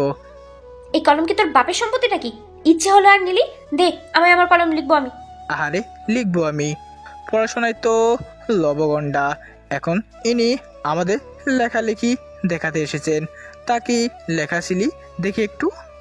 কেন দেখাবো? দেখাবো না, একটুও দেখাবো না। আগে আমার কলম দে বলছি। এটা এই মুহূর্তে তুই আর পারছিস না, বুঝলি? বলেই এক বেঞ্চ পিছনে গিয়ে বসলো। আচ্ছা, দিবি না তো? দাঁড়া, দেখাচ্ছি মজা। কথাটা বলেই হাতে থাকা খাতাটা মুড়িয়ে তার পিঠে সর্বশক্তি দিয়ে মারা শুরু করলাম। সে আমার হাত থেকে বাঁচার চেষ্টা করে চলেছে, আর আমি তাকে মেরেই চলেছি। আর আমার পাশে বসে থাকা বন্ধুরা আমাদের কাণ্ড থেকে হেসেই চলেছে। বুঝলাম না এখানে হাসার মতো কি হলো। আমি একা এত কষ্ট করে মারছি কোথায়? আমায় একটু হেল্প করবে তা না, শুধু দাঁত কেলিয়ে যাচ্ছে হারামির দল কথা। আমি ইচ্ছে মতো সুমনকে খাতার বাড়ি দিয়েই চলেছি। এমন সময় ক্লাসের মধ্যে সুমনকে মারার জন্য খাতাটা উপরে তুলতেই ভাইয়া ক্লাসে এসে হাজির। ভাইয়াকে দেখেই আমি থমকে গেলাম। এটা কি হলো? কোথায় আমি ভেবেছিলাম আজ ভাইয়াকে বোঝাবো আমি পড়ালেখায় কতটা মনোযোগী হয়েছি, তাই লিখতে লিখতে হাত ক্ষয় হলেও লেখা বন্ধ করছি না। কিন্তু হলো তো তার উল্টোটা। এখন কি করব? তাড়াতাড়ি হাতের খাতাটা ভালো করে নিয়ে নিজের বেঞ্চে এসে দাঁড়ালাম। ভাইয়াকে দেখে সবাই অলরেডি দাঁড়িয়ে গেছে, কিন্তু ভাইয়া দরজার কাছে এসেই আমাকে ওইভাবে দেখে কিছুক্ষণ থমকে রইল। তারপরে কোনো কথা ছাড়াই রুম থেকে বেরিয়ে গেলেন। ভাইয়ার এমন কাজে সবাই হতবাক। আমি বেঞ্চ থেকে সরে জানালা দিয়ে দেখার চেষ্টা করলাম ভাইয়া বাইরে কি করছে। গ্রিল বলে জানালা ভেদ করে দেখলাম ভাইয়া দুই হাত কোমরে রেখে জোরে জোরে শ্বাস নিচ্ছে আর এদিকে ওদিকে তাকাচ্ছে। বুঝলাম ভাইয়া নিজের রাগ সংবরণ করার চেষ্টা করছে। তার মানে আজও আর আমার নিস্তার নেই। আজও কি তাহলে আমায় মার খেতে? আজ যদি সেদিনের মতো মারে তো এবার আর জীবিত থাকবো না, মরেই যাবো আমি। কথাটা ভাবতেই আমার অন্তরাত্মা কেঁপে উঠছে। তখনই মনে হলো, আচ্ছা ভাই কি কোনো রকম জেলাস ফিল করছে আমায় নিয়ে, সুমনের উপরে? কথাটা ভাবতেই আমার চোখ মুখ উজ্জ্বল হয়ে উঠল। পেয়ে গেছি রাস্তা, কিভাবে ভাইয়ার মুখে ভালোবাসি কথাটা বের করতে হয় তা খুব ভালোভাবেই বুঝে গেছি আমি। আব দেখো আগে আগে হতা হে ক্যা। কিছুক্ষণ পরেই ভাইয়া আবার ক্লাসরুমে ঢুকলো, কিন্তু এবার আর আমার দিকে তাকালো না। না তাকাক তাতে কি, তবে এবার ভাইয়া দেখবে আমি কি কি করতে পারি। ভাইয়া তার ক্লাস শুরু করে দিল, আর এদিকে আমি আমার কাজ। ক্লাসের মধ্যেই অনেক বাহানায় সুমনের সাথে কথা বলতে লাগলাম, মুখ টিপে হাসতে লাগলাম। পড়া দেখানোর নাম গল্প করা শুরু করলাম। দেখার সময় খাতা থেকে ওর হাত সরিয়ে দেওয়ার নাম করে ওর হাত ধরে সামনে থেকে ভাইয়া গর্জনের স্বর ধরতেই আর কি ভাইয়ার গর্জনের স্বর কানে এলো। ভাইয়ার এমন গর্জনে ক্লাসে থাকা প্রায় সকলেই চমকে উঠল। হঠাৎ ভাইয়ার এমন ব্যবহারের কারণ কারোরই মাথায় ঢুকলো না। ভাইয়া টেবিলের উপরে 2 হাত দিয়ে দাঁড়িয়ে আছে, রাগে চোখ মুখ লাল রক্ত বর্ণ ধারণ করেছে। ভাইয়ার এই রূপ দেখে আমি নিজেই ভয় পেয়ে গেলাম। এবার এসে আবার আমাকে পেটানো শুরু করবে না তো? মনে মনে হাজারো ভয়কে জয় করার চেষ্টা করলাম, কিন্তু ভাইয়া আমাকে অবাক করে দিয়ে ক্লাস থেকেই বেরিয়ে গেল। যার আগে ভারী কণ্ঠে বলে গেল, ক্লাস ইজ ডিসমিস। আমি ভয়ে ছোটখাটো একটা ঢোক গিললাম। দোষটা কি বেশি হয়ে গেছে? এরপর থেকে আর ভাইয়ার সাথে দেখা হয়নি। কলেজ থেকে আসার সময়ও ভাইয়া একাই চলে এসেছিল, আমাদের নিয়েই আসেনি। তাই আমি চাই রিক্সায় করেই চলে আসি। বাড়ি এসে ব্যাগ নিজের রুমে রেখেই ভাইয়ার ঘরের দিকে এগোলাম। তার ঘরের কাছে আসতেই খুব জোরে কিছু একটা পড়ে যাওয়ার শব্দ কানে আসতেই চমকে উঠলাম। তাড়াতাড়ি দরজা হালকা খুলে ঘরে উঁকি মারতে দেখি ভাইয়া 2 হাত কোমরে রেখে ঘরের এপাশ থেকে ওপাশ পায়চারি করছে। ইডিয়েট, 1 নম্বরের স্টুপিড মেয়ে একটা। এতবার এত শাস্তি দেওয়ার পরও আবার সেই ছেলেদের কাছে গিয়ে ঢলে পড়ে। ইডিয়েটটা সহ্য হয় না আমার ওকে কোনো ছেলের সাথে। এই বিষয়টা কেউ একটু বোঝে না স্টুপিডটা। নিজে নিজেই কথাগুলো বিড়বিড় করে আয়নার সামনে গিয়ে দাঁড়ালো। চোখ ছোট ছোট করে আয়নায় নিজেকে খুঁটিয়ে খুঁটিয়ে দেখে বলল, ভার্সিটির প্রফেসর আমি, আর একজন প্রফেসর হয়ে কিনা নিজের ছাত্রের উপরে জেলাস হচ্ছি, তা ওই ইডিয়েটটার জন্য। ইউ ফুল। কথাটা বলেই খুব জোরে সামনে থাকা টুলে লাথি মেরে ওয়াশরুমের ভেতরে ঢুকে গেল। ভাইয়ার এমন কাজে এতক্ষণ আমি মুখ চেপে হাসছিলাম। ভাইয়া ওয়াশরুমে ঢুকতেই আমি রুমের ভিতরে ঢুকে গেলাম। কেমন জানি না এই মুহূর্তে আমার ভাঙড়া নাচার ইচ্ছে হচ্ছে। ইস, ভাইয়া আমায় নিয়ে ছিল, ভাবা যায় ভাইয়া। খুবই আনন্দের সহিত ফ্লোরের উপরে পড়ে থাকা টুলটা ঠিক জায়গায় রেখে দিলাম। তারপরে নাচতে নাচতে চলে আসলাম। তখনই আমার নজর গেল ভাইয়ার টেবিলের উপরে। টেবিলের লাল কার্পেটের উপরে নীল ডায়েরিটা যেন খুব বেশি দৃষ্টি আকর্ষণ করছে আমার। একটু কৌতূহল নিয়েই আমি টেবিলের কাছে গিয়ে ডায়েরিটাতে হাতে নিলাম। এটা কি ভাইয়া ডায়েরি? কি আছে এই ডায়েরির মধ্যে? ভাইয়ার মনের কথা? এবার কৌতূহলটা যেন আরো বেশি বেড়ে গেল। আমি জানতে চাই ভাইয়ার মনের কথা। তাই অন্যের ডায়েরিটা তার বিনা অনুমতিতেই পড়ার অন্যায় জেনেও ডায়েরিটা খুললাম। প্রথম পেজ ফাঁকা পড়ে আছে, কিছুই নেই। তাই আমি আবার একটা পেজ উল্টাতেই যা দেখলাম তাতে আমার চোখ কিছুক্ষণের জন্য থমকে গেল। সেই পৃষ্ঠায় এটাকে আমি। ডায়েরির সাদা পাতায় পেন্সিলের কালিতে হাতে আঁকা আমার প্রতিচ্ছবি। ছবিটা থেকে যেন চোখ সরানো মুশকিল। হ্যাঁ, এটাই আমি। চোখ, কান, নাক, মুখ সবটাই প্রমাণ করে এটা আমি। কিন্তু তারপরেও কিছু একটা তফাৎ আছে। এই ছবির সাথে আমার চেহারার কিছু তো একটা পার্থক্য আছে, কিন্তু সেটা কি? খুব নিখুঁতভাবে দেখতে লাগলাম ছবিটাকে। এই ছবি আর আমার চেহারায় কি অমিল আছে? হ্যাঁ, পেয়েছি, অমিল আছে, অনেক অমিল আছে। আর সেই অমিলটা হলো ভালোবাসা। ছবিটা খুব ভালোবাসার সাথে অঙ্কন করা হয়েছে। এই চোখ শুধু চোখ নয়, এই চোখে যে হাজারো মায়ার ভিড়। আচ্ছা, আমার চোখে কি এতটা মায়া আছে? আমার তো মনে হয় না আছে। আর এই ঠোঁটের কোণে লেগে থাকা মৃদু হাসিটা, এই যেন কোনো সাগরের ঢেউ। আমার হাসি কি সত্যি এতটা সুন্দর?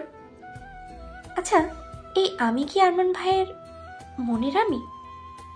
ভাইয়ের মনে আমার এতটা সৌন্দর্য বিরাজ করছে? চোখের কোণ বেয়ে জল গড়িয়ে পড়ল। কতটা ভালোবাসলে মানুষ এতটা নিখুঁতভাবে কারো প্রতিচ্ছবি আঁকতে পারে। আমার কৌতূহল আরো বেড়ে গেল। ভাইয়ার বুকে আমার জন্য ভালোবাসার পরিমাণ জানার আগ্রহ আরো বেশি বেড়ে গেল। তাই আমি আবার একটা পেজ উল্টালাম, আর ওই পেজে যা দেখলাম তা দেখার পরে আমার হার্টবিট কিছুক্ষণের মধ্যেই থমকে গেল। নিজেকে আর আটকে রাখতে পারলাম না, শব্দ করে কেঁদেই দিলাম। ডায়েরির সাদা কাগজে বড় বড় অক্ষরে লেখা, ভালোবাসি মিতু। এই লেখাটা দেখে মনে হচ্ছে ভাইয়া যেন আমার সামনে চিৎকার করে বলছে, ভালোবাসি মিতু, খুব খুব খুব বেশি ভালোবাসি তোকে। তুই আমার ঘরে কি করছিস? হ্যাঁ, আমার সেই চিরচেনা চমৎকার কণ্ঠটা শুনে আমি চট করেই পিছে ফিরে তাকালাম। ভাইয়া টাওয়াল হাতে দাঁড়িয়ে আছে। হয়তো চোখ মুখের লাল আভাটা দূর করার জন্যই চোখে মুখে পানি দিয়েছে। আমার হাতে নিজের ডায়েরি দেখে চোখ মুখ শক্ত করে ধমক দিয়ে উঠল, তুই জানিস না কারো অনুমতি ছাড়া কারো ডায়েরিতে হাত দিতে নেই? মিনিমাম এই কমন সেন্সটুকু তোর নেই? ভাইয়া আমাকে বকেই যাচ্ছে, কিন্তু আমি তার কথা শোনার মতো অবস্থায় নেই। নিজের অজান্তেই হাত থেকে ডায়েরিটা পড়ে যায়। নিজেকে আর ধরে রাখতে পারলাম না। দৌড়ে গিয়ে ভাইয়ার বুকে ঝাঁপিয়ে পড়ে হাওমাও করে কাটতে লাগলাম। আজ এত সুখ সুখ কেন লাগছে আমার? যেন পৃথিবীর সব সুখ এসে এই বুকে ভাষা বেঁধেছে, আর আমি এই বুকের একমাত্র অধিকারিণী। সত্যি আমি খুবই ভাগ্যবতী। এমন ভালোবাসার মানুষ কজনই বা পায়। ভাইয়া হয়তো আমার এমন কাছে বুদ্ধিহীন হয়ে গেছে, হয়তো ভাবতে পারিনি আমি এমন কিছু করব। এতটা সুখের মাঝেও আমি অনুভব করলাম ভাইয়া ধীরে ধীরে তার হাত তুলছে, হয়তো আমি নিজের সাথে আরো গম্ভীরভাবে জড়িয়ে নেওয়ার জন্য। তাই আমি আরো শক্তভাবে তার বুকে মাথা গুঁজে দিলাম। এমন সময় বড় মার কণ্ঠে কানে এসে ভেসে এলো। বড় মা ডাক শুনে আমি ছিটকে দূরে সরে গেলাম। নিজের চোখ মুখ মুছে স্বাভাবিক হওয়ার চেষ্টা করলাম, কিন্তু ভাইয়া এখনো ওইভাবেই দাঁড়িয়ে আছে, যেন এখনো তার ঘোর কাটেনি। কিছুক্ষণের মধ্যেই বড় মা ঘরের ভিতরে ঢুকলো। আরমান তাড়াতাড়ি রেডি হয়ে আমাকে দেখেই বড় মা কথা বলা থামিয়ে দিল। আমি মাথা নিচু করে আছি আর ভাবছি, বড় মা যদি জিজ্ঞেস করে আমি এখানে কি করছি তাহলে কি উত্তর দেব। কিন্তু আমি ওকে অবাক করে দিয়ে বড় মা আমাকে এড়িয়ে আরমান ভাইয়ের দিকে তাকালো। আরমান তাড়াতাড়ি রেডি হয়ে নে, আমরা বেরোবো। কোথায় যাওয়ার কথা বলছো?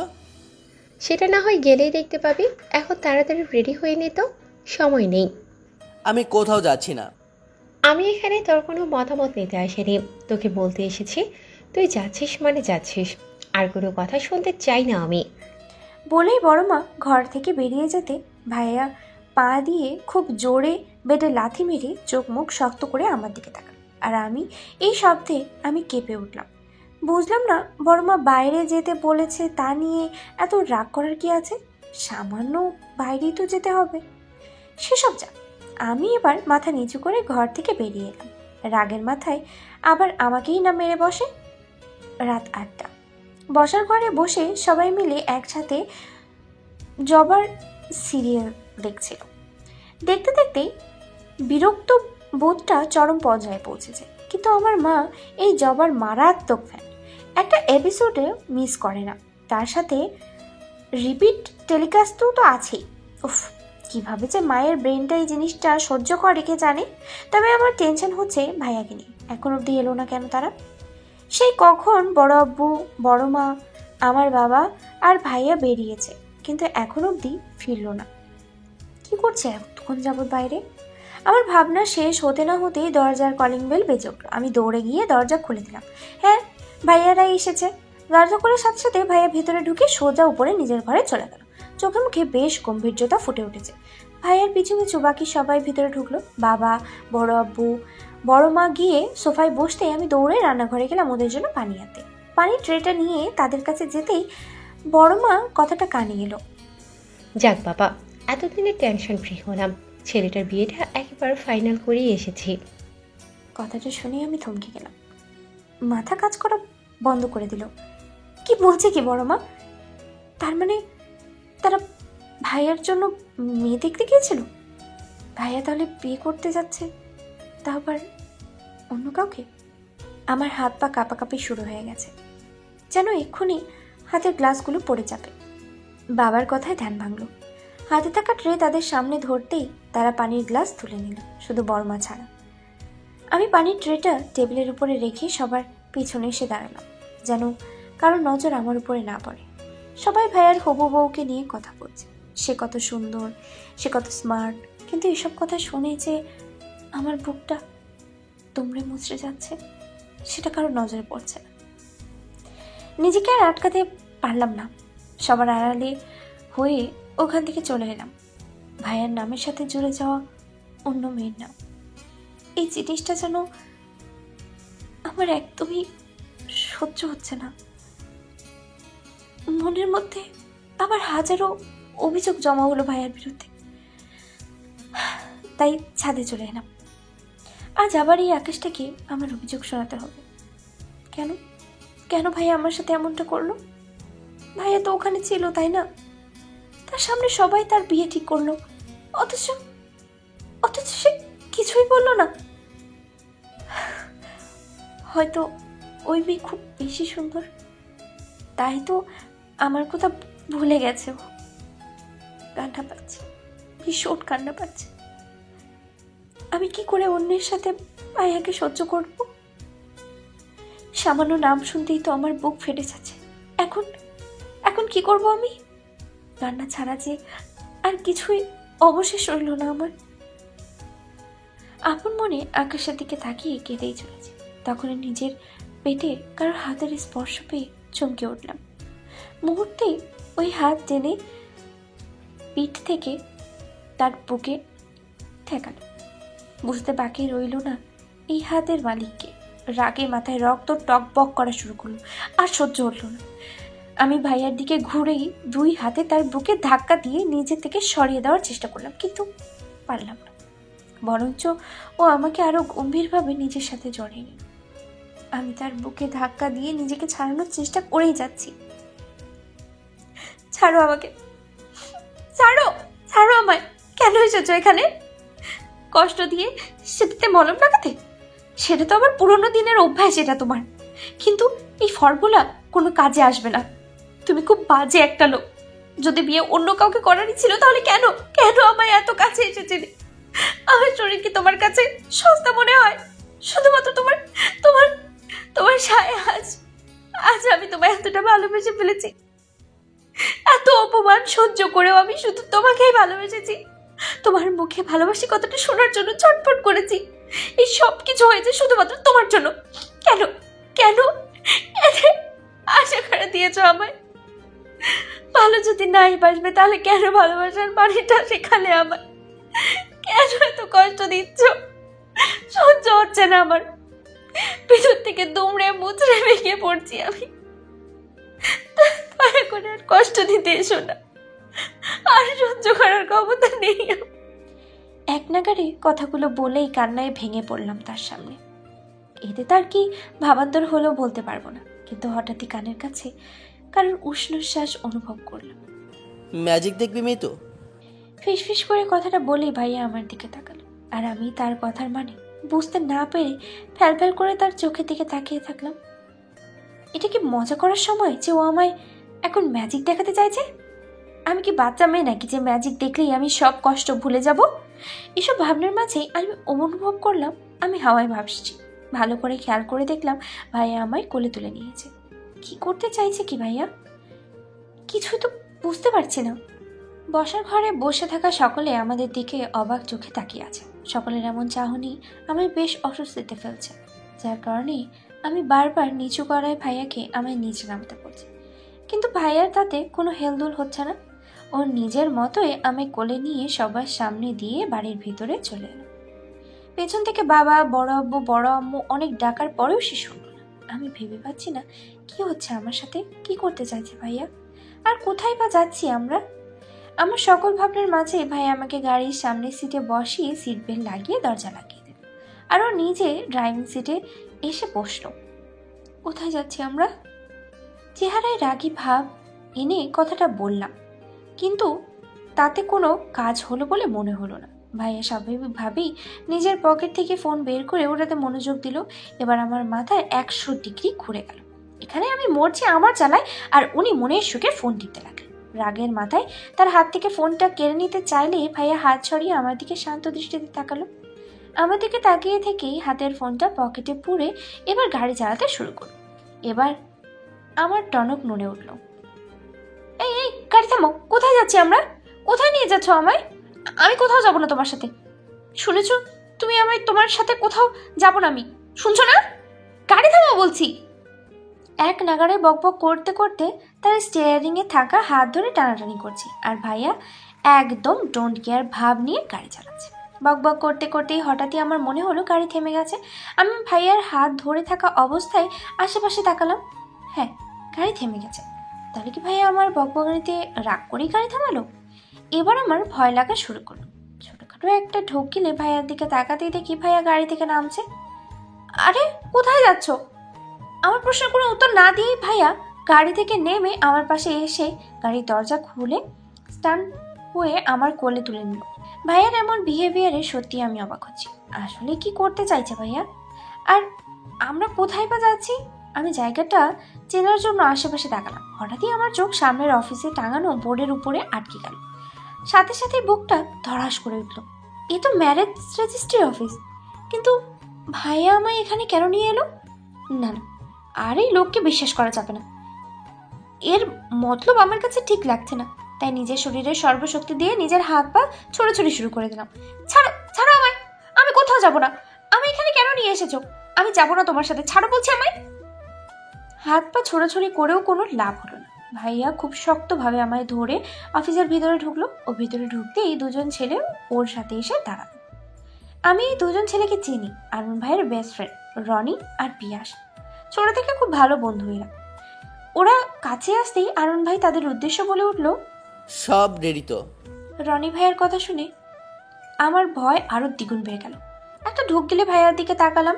পিয়াস ভাইয়া আমায় আরমান ভাইয়ের কোলে দেখে দাঁত কেলিয়ে বলে উঠল, এত কথা বাদ দে আর নিজের কাছে মন দে। বলেই আমায় একটা চেয়ারে বসিয়ে দিল।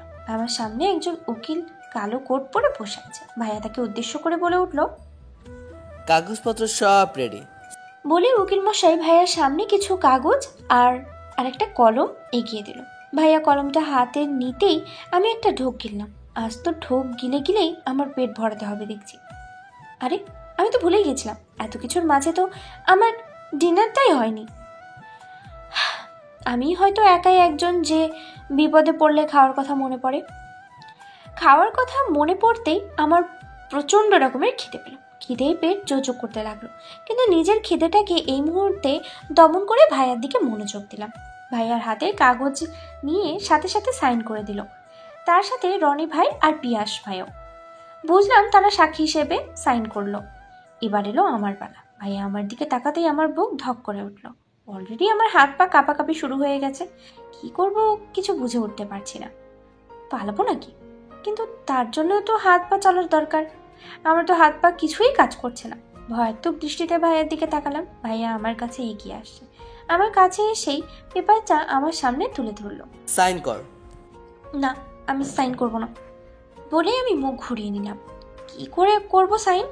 যতই আমি আরমান ভাইকে ভালোবাসি না কেন, তবুও আমার জীবনে আমার বাবা মার প্রায়োরিটিটা অনেক বেশি। তাদের না জানিয়ে আমি কি করে বিয়ে করতে পারি?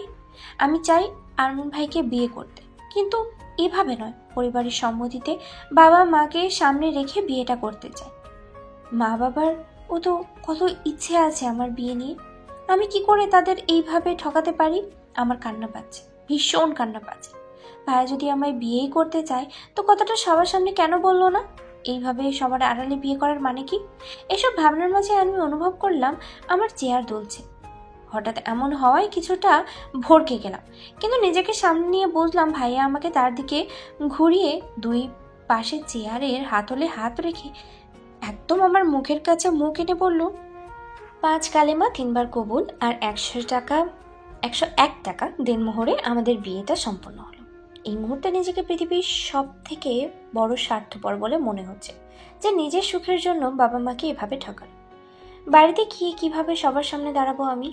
কিভাবে তাদের জানাবো আরমান ভাইকে পাওয়ার লোভে আমি তাদের শখ আহ্লাদকে জলাঞ্জলি দিয়ে এসেছি? তারা কি সহ্য করতে পারবে এটা? বাবা মাকে কি করে বলবো যে তাদের মেয়ে এতটা স্বার্থপর হয়ে গেছে? খুব কান্না পাচ্ছে আমার, খুব। আমার সাথেই কেন এমন হয় আমি বুঝি না। যেখানে আরমান ভাইকে দিয়ে বিয়ে করার সুখটা আমার লাফানো উচিত, সেখানে আমি কিনা বাবা মাকে কি জবাব দিব সেই ভাবনায় বিভোর। আমার ভাবনার মাঝে আরমান ভাই আমায় কোলে তুলে নিলেন। বুঝতে পারছি এই লোক আজ আমায় আর হাঁটতে দেবে না। সেই কখন থেকে শুধু কোলেই চড়ে বেড়াচ্ছি ছোট বাচ্চার মতো। আমি কি হাঁটতে পারি না নাকি? আমি অসহায় দৃষ্টিতে ভাইয়ার দিকে তাকালাম।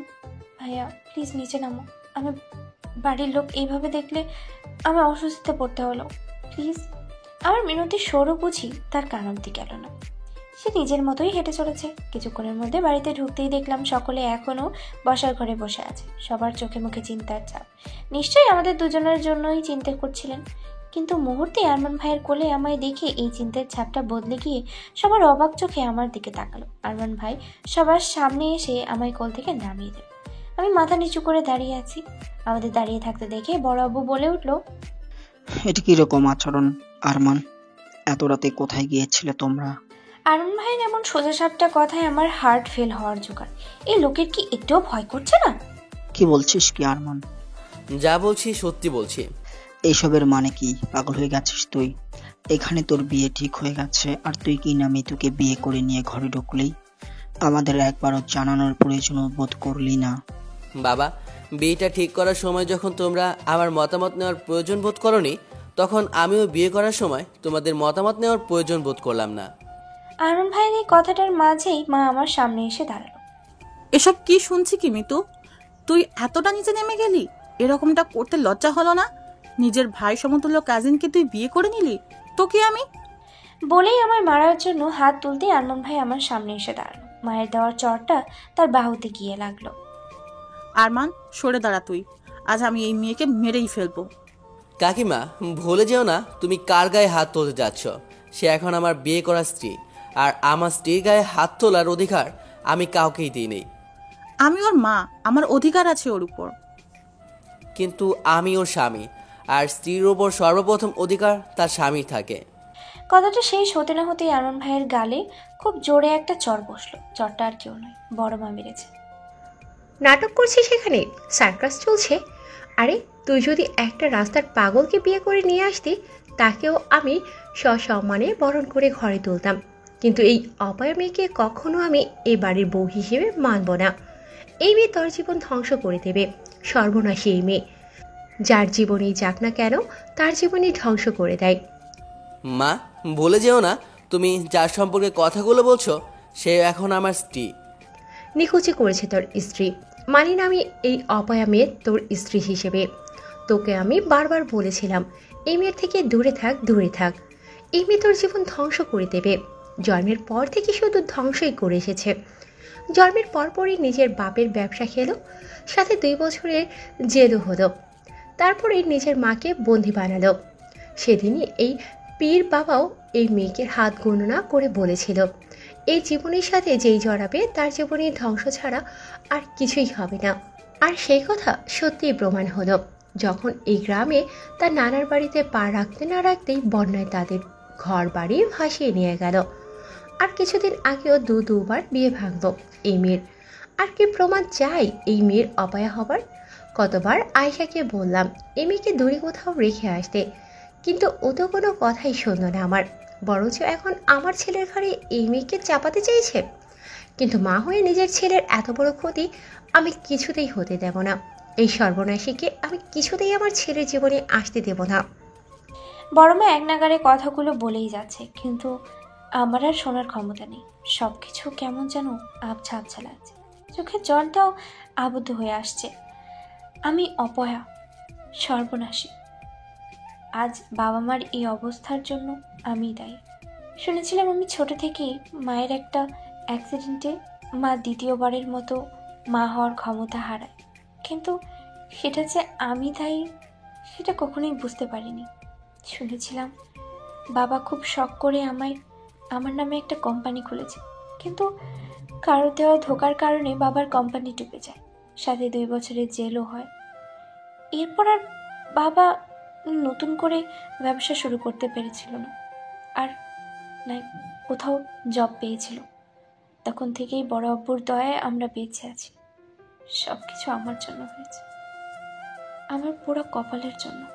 হতে পারে দেখার দৃষ্টিভঙ্গি আলাদা, কিন্তু যা বলেছে তা তো সব সত্যিই বলেছে। আমি নানু বাড়ি যাওয়ার পরের দিনই তাদের ঘর বাড়ি বন্যায় ভেসে যায়। তার মানে বর্মা ভুল কিছু বলেনি। আমি অপয়া সর্বনাশী। আমার জীবনের সাথে যেই জোড়াবে তার জীবনেই ধ্বংস হয়ে যাবে।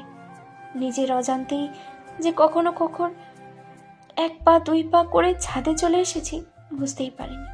হাত পা অবশ হয়ে আসছে, দাঁড়িয়ে থাকার শক্তিটুকুও নেই। ছাদের মাঝখানে হাঁটু কেড়ে বসে পড়লাম। কাঁদতে ইচ্ছে করছে, চিৎকার করে কাঁদতে ইচ্ছে করছে। এতদিন আমার জন্য সবার জীবন নষ্ট হয়ে এসেছে, আর এখন আরমান ভাইয়ের জীবনও আমার সাথে লেগে গেছে। তার কিছু ক্ষতি হয়ে যায় তখন? না না, তার কিছু হয়ে গেলে যে আমি নিজেকে ক্ষমা করতে পারবো না। আমি কি করে তার ক্ষতির কারণ হতে পারি? ভালোবাসি তাকে, নিজের থেকেও বেশি ভালোবাসি। তার জন্য সবকিছু করতে পারি, সবকিছু। হঠাৎই মনে হলো কেউ আমার পাশে হাঁটু কেড়ে বসলো। আমার কাঁধে হাত রাখতে আমি ঘুরে আরমান ভাইকে জড়িয়ে ধরে হাউমাউ করে কাঁদতে লাগলাম। নিজের মনটাকে হালকা করার খুব জরুরি এখন আমার। ভাইয়া আমায় জড়িয়ে ধরে মাথায় হাত বুলাতে লাগলো। হয়তো কিছু বলতে যাবে, কিন্তু তার কিছু বলার আগেই আমি বলে উঠলাম, আজ আমায় নিজের করে নেবে আরমান ভাই। আমার কথায় আমার মাথায় বোলানো তার হাত থমকে গেল। আমি এমন কিছু বলবো হয়তো আশা করেনি, কিন্তু আমি চাই আজ তাকে নিজের করে পেতে, নিজের সব কষ্টকে ধুয়ে মুছে নিংড়ে ফেলতে। আরমান ভাই প্রায় অনেকক্ষণ ধরে নীরবতা পালন করছে, আর আমি তার বুকে মাথা রেখে তার বুকের ধকধক শব্দটা শুনছি। আজ বুকে শুধু হতাশাই ধরা দিচ্ছে। আজ আরমান ভাইয়ের এই হতাশার কারণটাও আমি। সবকিছুর জন্য শুধু আমি দায়ী, শুধুই আমি। আমার এই ভাবনার বিচ্ছেদ ঘটিয়ে আরমান ভাই হঠাৎ করেই আমায় কোলে তুলে নিচের দিকে যাওয়া শুরু করলো, আর আমি চুপচাপ তার বুকে মাথা রেখে বুকের হতাশাগুলো শুনছি। কারণ আমি জানি আজ এই মুহূর্তটা শুধু তার আর আমার। এরপর কি হবে তা কালকের উপরেই নির্ভর করছে। প্রায় ভোর রাত, আমি আরমান ভাইয়ের বুকে মাথা রেখে শুয়ে আছি, আরও আমায় এক হাতে জড়িয়ে বেঘরে ঘুমাচ্ছে। ঘুমের মাঝেও আমায় জড়িয়ে রেখেছে, যেন ছেড়ে দিলেই কোথাও পালিয়ে যাব। কথাটা ভাবতেই আমার ঠোঁটের কোণে হাসি রেখে ফুটে উঠল। আমি মাথা তুলে তার দিকে তাকালাম। ইস, কি মায়া এই মুখে! ঘুমিয়ে থেকে যেন এই মায়া আরো বেশি বৃদ্ধি পেয়েছে। আমি তার গালের খোঁচা খোঁচা দাড়িগুলোতে আলতো করে হাত ছুঁয়ে দিয়ে আবার তার বুকে মাথা রাখলাম। কতদিনের লোক ছিল এই দাড়িগুলো ছুঁয়ে দেয়া, আজ তা পূরণ হলো। ফজরের আজানের থলিতেই আমি আরমান ভাইয়ের থেকে নিজেকে ছাড়িয়ে উঠে বসলাম। চুলগুলো হাত খোপা করতে করতে কাবার থেকে নিজের ড্রেস নিয়ে ওয়াশরুমের দিকে পা বাড়ালাম। চোখগুলো ভীষণ জ্বালা করছে, হয়তো সারা রাত ঘুম না আসার কারণে। আসলে আমি ঘুমাতেও চাইনি, আরমান ভাইয়ের সাথে কাটানো প্রত্যেকটা মুহূর্তকে শুধু অনুভব করতে চেয়েছি। ঘুমের পরে এই রাতের একটা ছোট্ট মুহূর্ত আমি মিস করতে চাইনি। এই মুহূর্তগুলোকে নিয়েই তো বাকি জীবনটা কাটাতে হবে। আচ্ছা, আমি কি পারবো তাকে ছাড়া থাকতে? না, পারতে আমাকে হবেই। আরমান ভাইয়ের জন্য হলেও আমাকে পারতে হবে। তার ভালোর জন্য আমাকে সব কিছুই পারতে হবে। একটা বুক ফোলানো দীর্ঘশ্বাস ফেলে শাওয়ার শেষে উঁচু করে ওয়াশরুম থেকে বেরিয়ে এলাম। ফজরের নামাজটা কাজা করলাম। নামাজ শেষে জায়নামাজ গুছিয়ে রেখে আরমান ভাইয়ের এক গাদা বই থাকা টেবিলের কাছে গেলাম। একটা নোট পাতার মধ্য পাতা ছিঁড়ে সেটাতে লিখতে বসলাম। লেখা ততটা ভালো না, ভাঙা ভাঙা হাতা বাঁকা বাঁকা অক্ষরের মনের আসছিল, তাই লিখে যাচ্ছিল। আজ এই লেখাটা আমাদের জীবন বদলে দেবে। এই চিঠিটাই আরমান ভাই আর আমার দুজনের পথ আলাদা করে দেবে। আচ্ছা, সামান্য একটা চিঠির উপরে ভিত্তি করে কি ভাইয়া আমার থেকে দূরে সরে যাবে? একবারের জন্য খোঁজার চেষ্টা করবে না? সে যাই করুক না কেন, আমি তো চাই ভাইয়া আমায় ভুলে যাক, নিজের জীবন নিজের মতো করে সাজিয়ে নিক। আমার মতো একটা পোড়া কপালের জন্য ও কেন নিজের জীবনের সর্বনাশ ডেকে আনবে? আর আমি বা কি করে হতে দেই এটা? ভাইয়ার ভালোর জন্য আমাকে তার জীবন থেকে দূরে যেতেই হবে। অনেক দূরে যেতে হবে। চিঠিটা লেখা শেষ করে কাগজটা ভাঁজ করে বিছানার পাশে টেবিলে ওয়েট চাপা রেখে দিলাম। তারপর নিজের প্রয়োজনীয় জিনিসপত্র নিয়ে বেরিয়ে পড়লাম ঘর থেকে, আরমান ভাইয়ের জীবন থেকে অনেক দূরে সরে যাওয়ার জন্য, সারা জীবনের জন্য। আজ 11 দিন আমি এই বাড়ি ছেড়ে চলে এসেছি।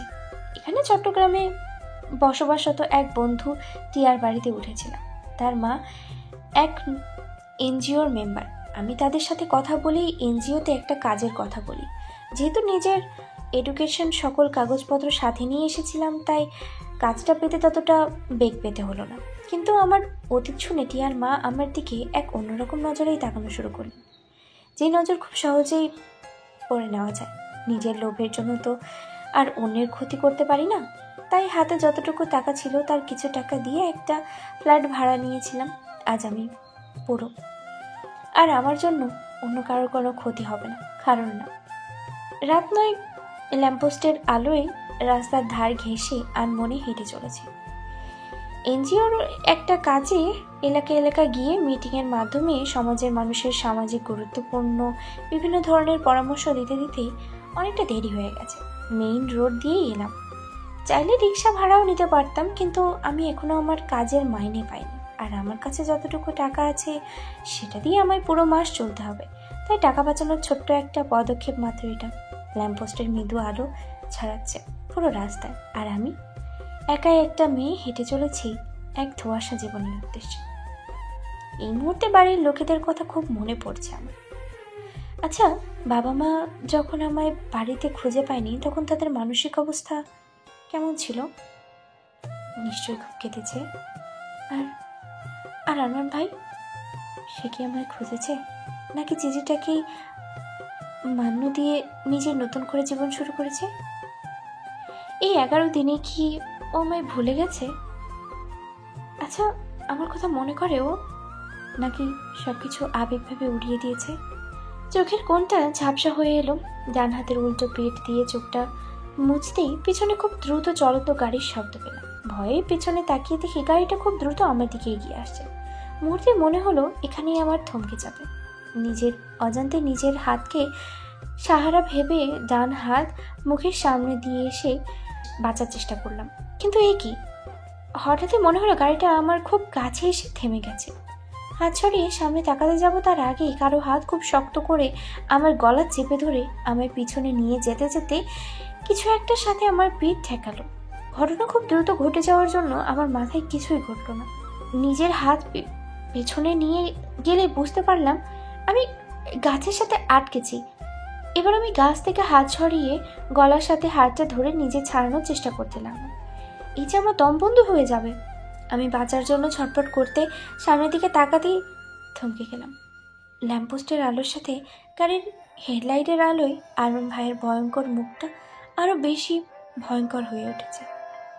আমি আমার গলায় থাকা হাতটার কথা ভুলে তার দিকে অবাক চোখে তাকালাম। কি অবস্থা করেছে নিজের চেহারাটার। পুষ্প চুল খুঁজে খুঁজে দাঁড়িয়ে এগুলো হালকা বেড়ে গেছে। চোখের লাল আভাটা যেন আমি জ্বালিয়ে দিচ্ছে।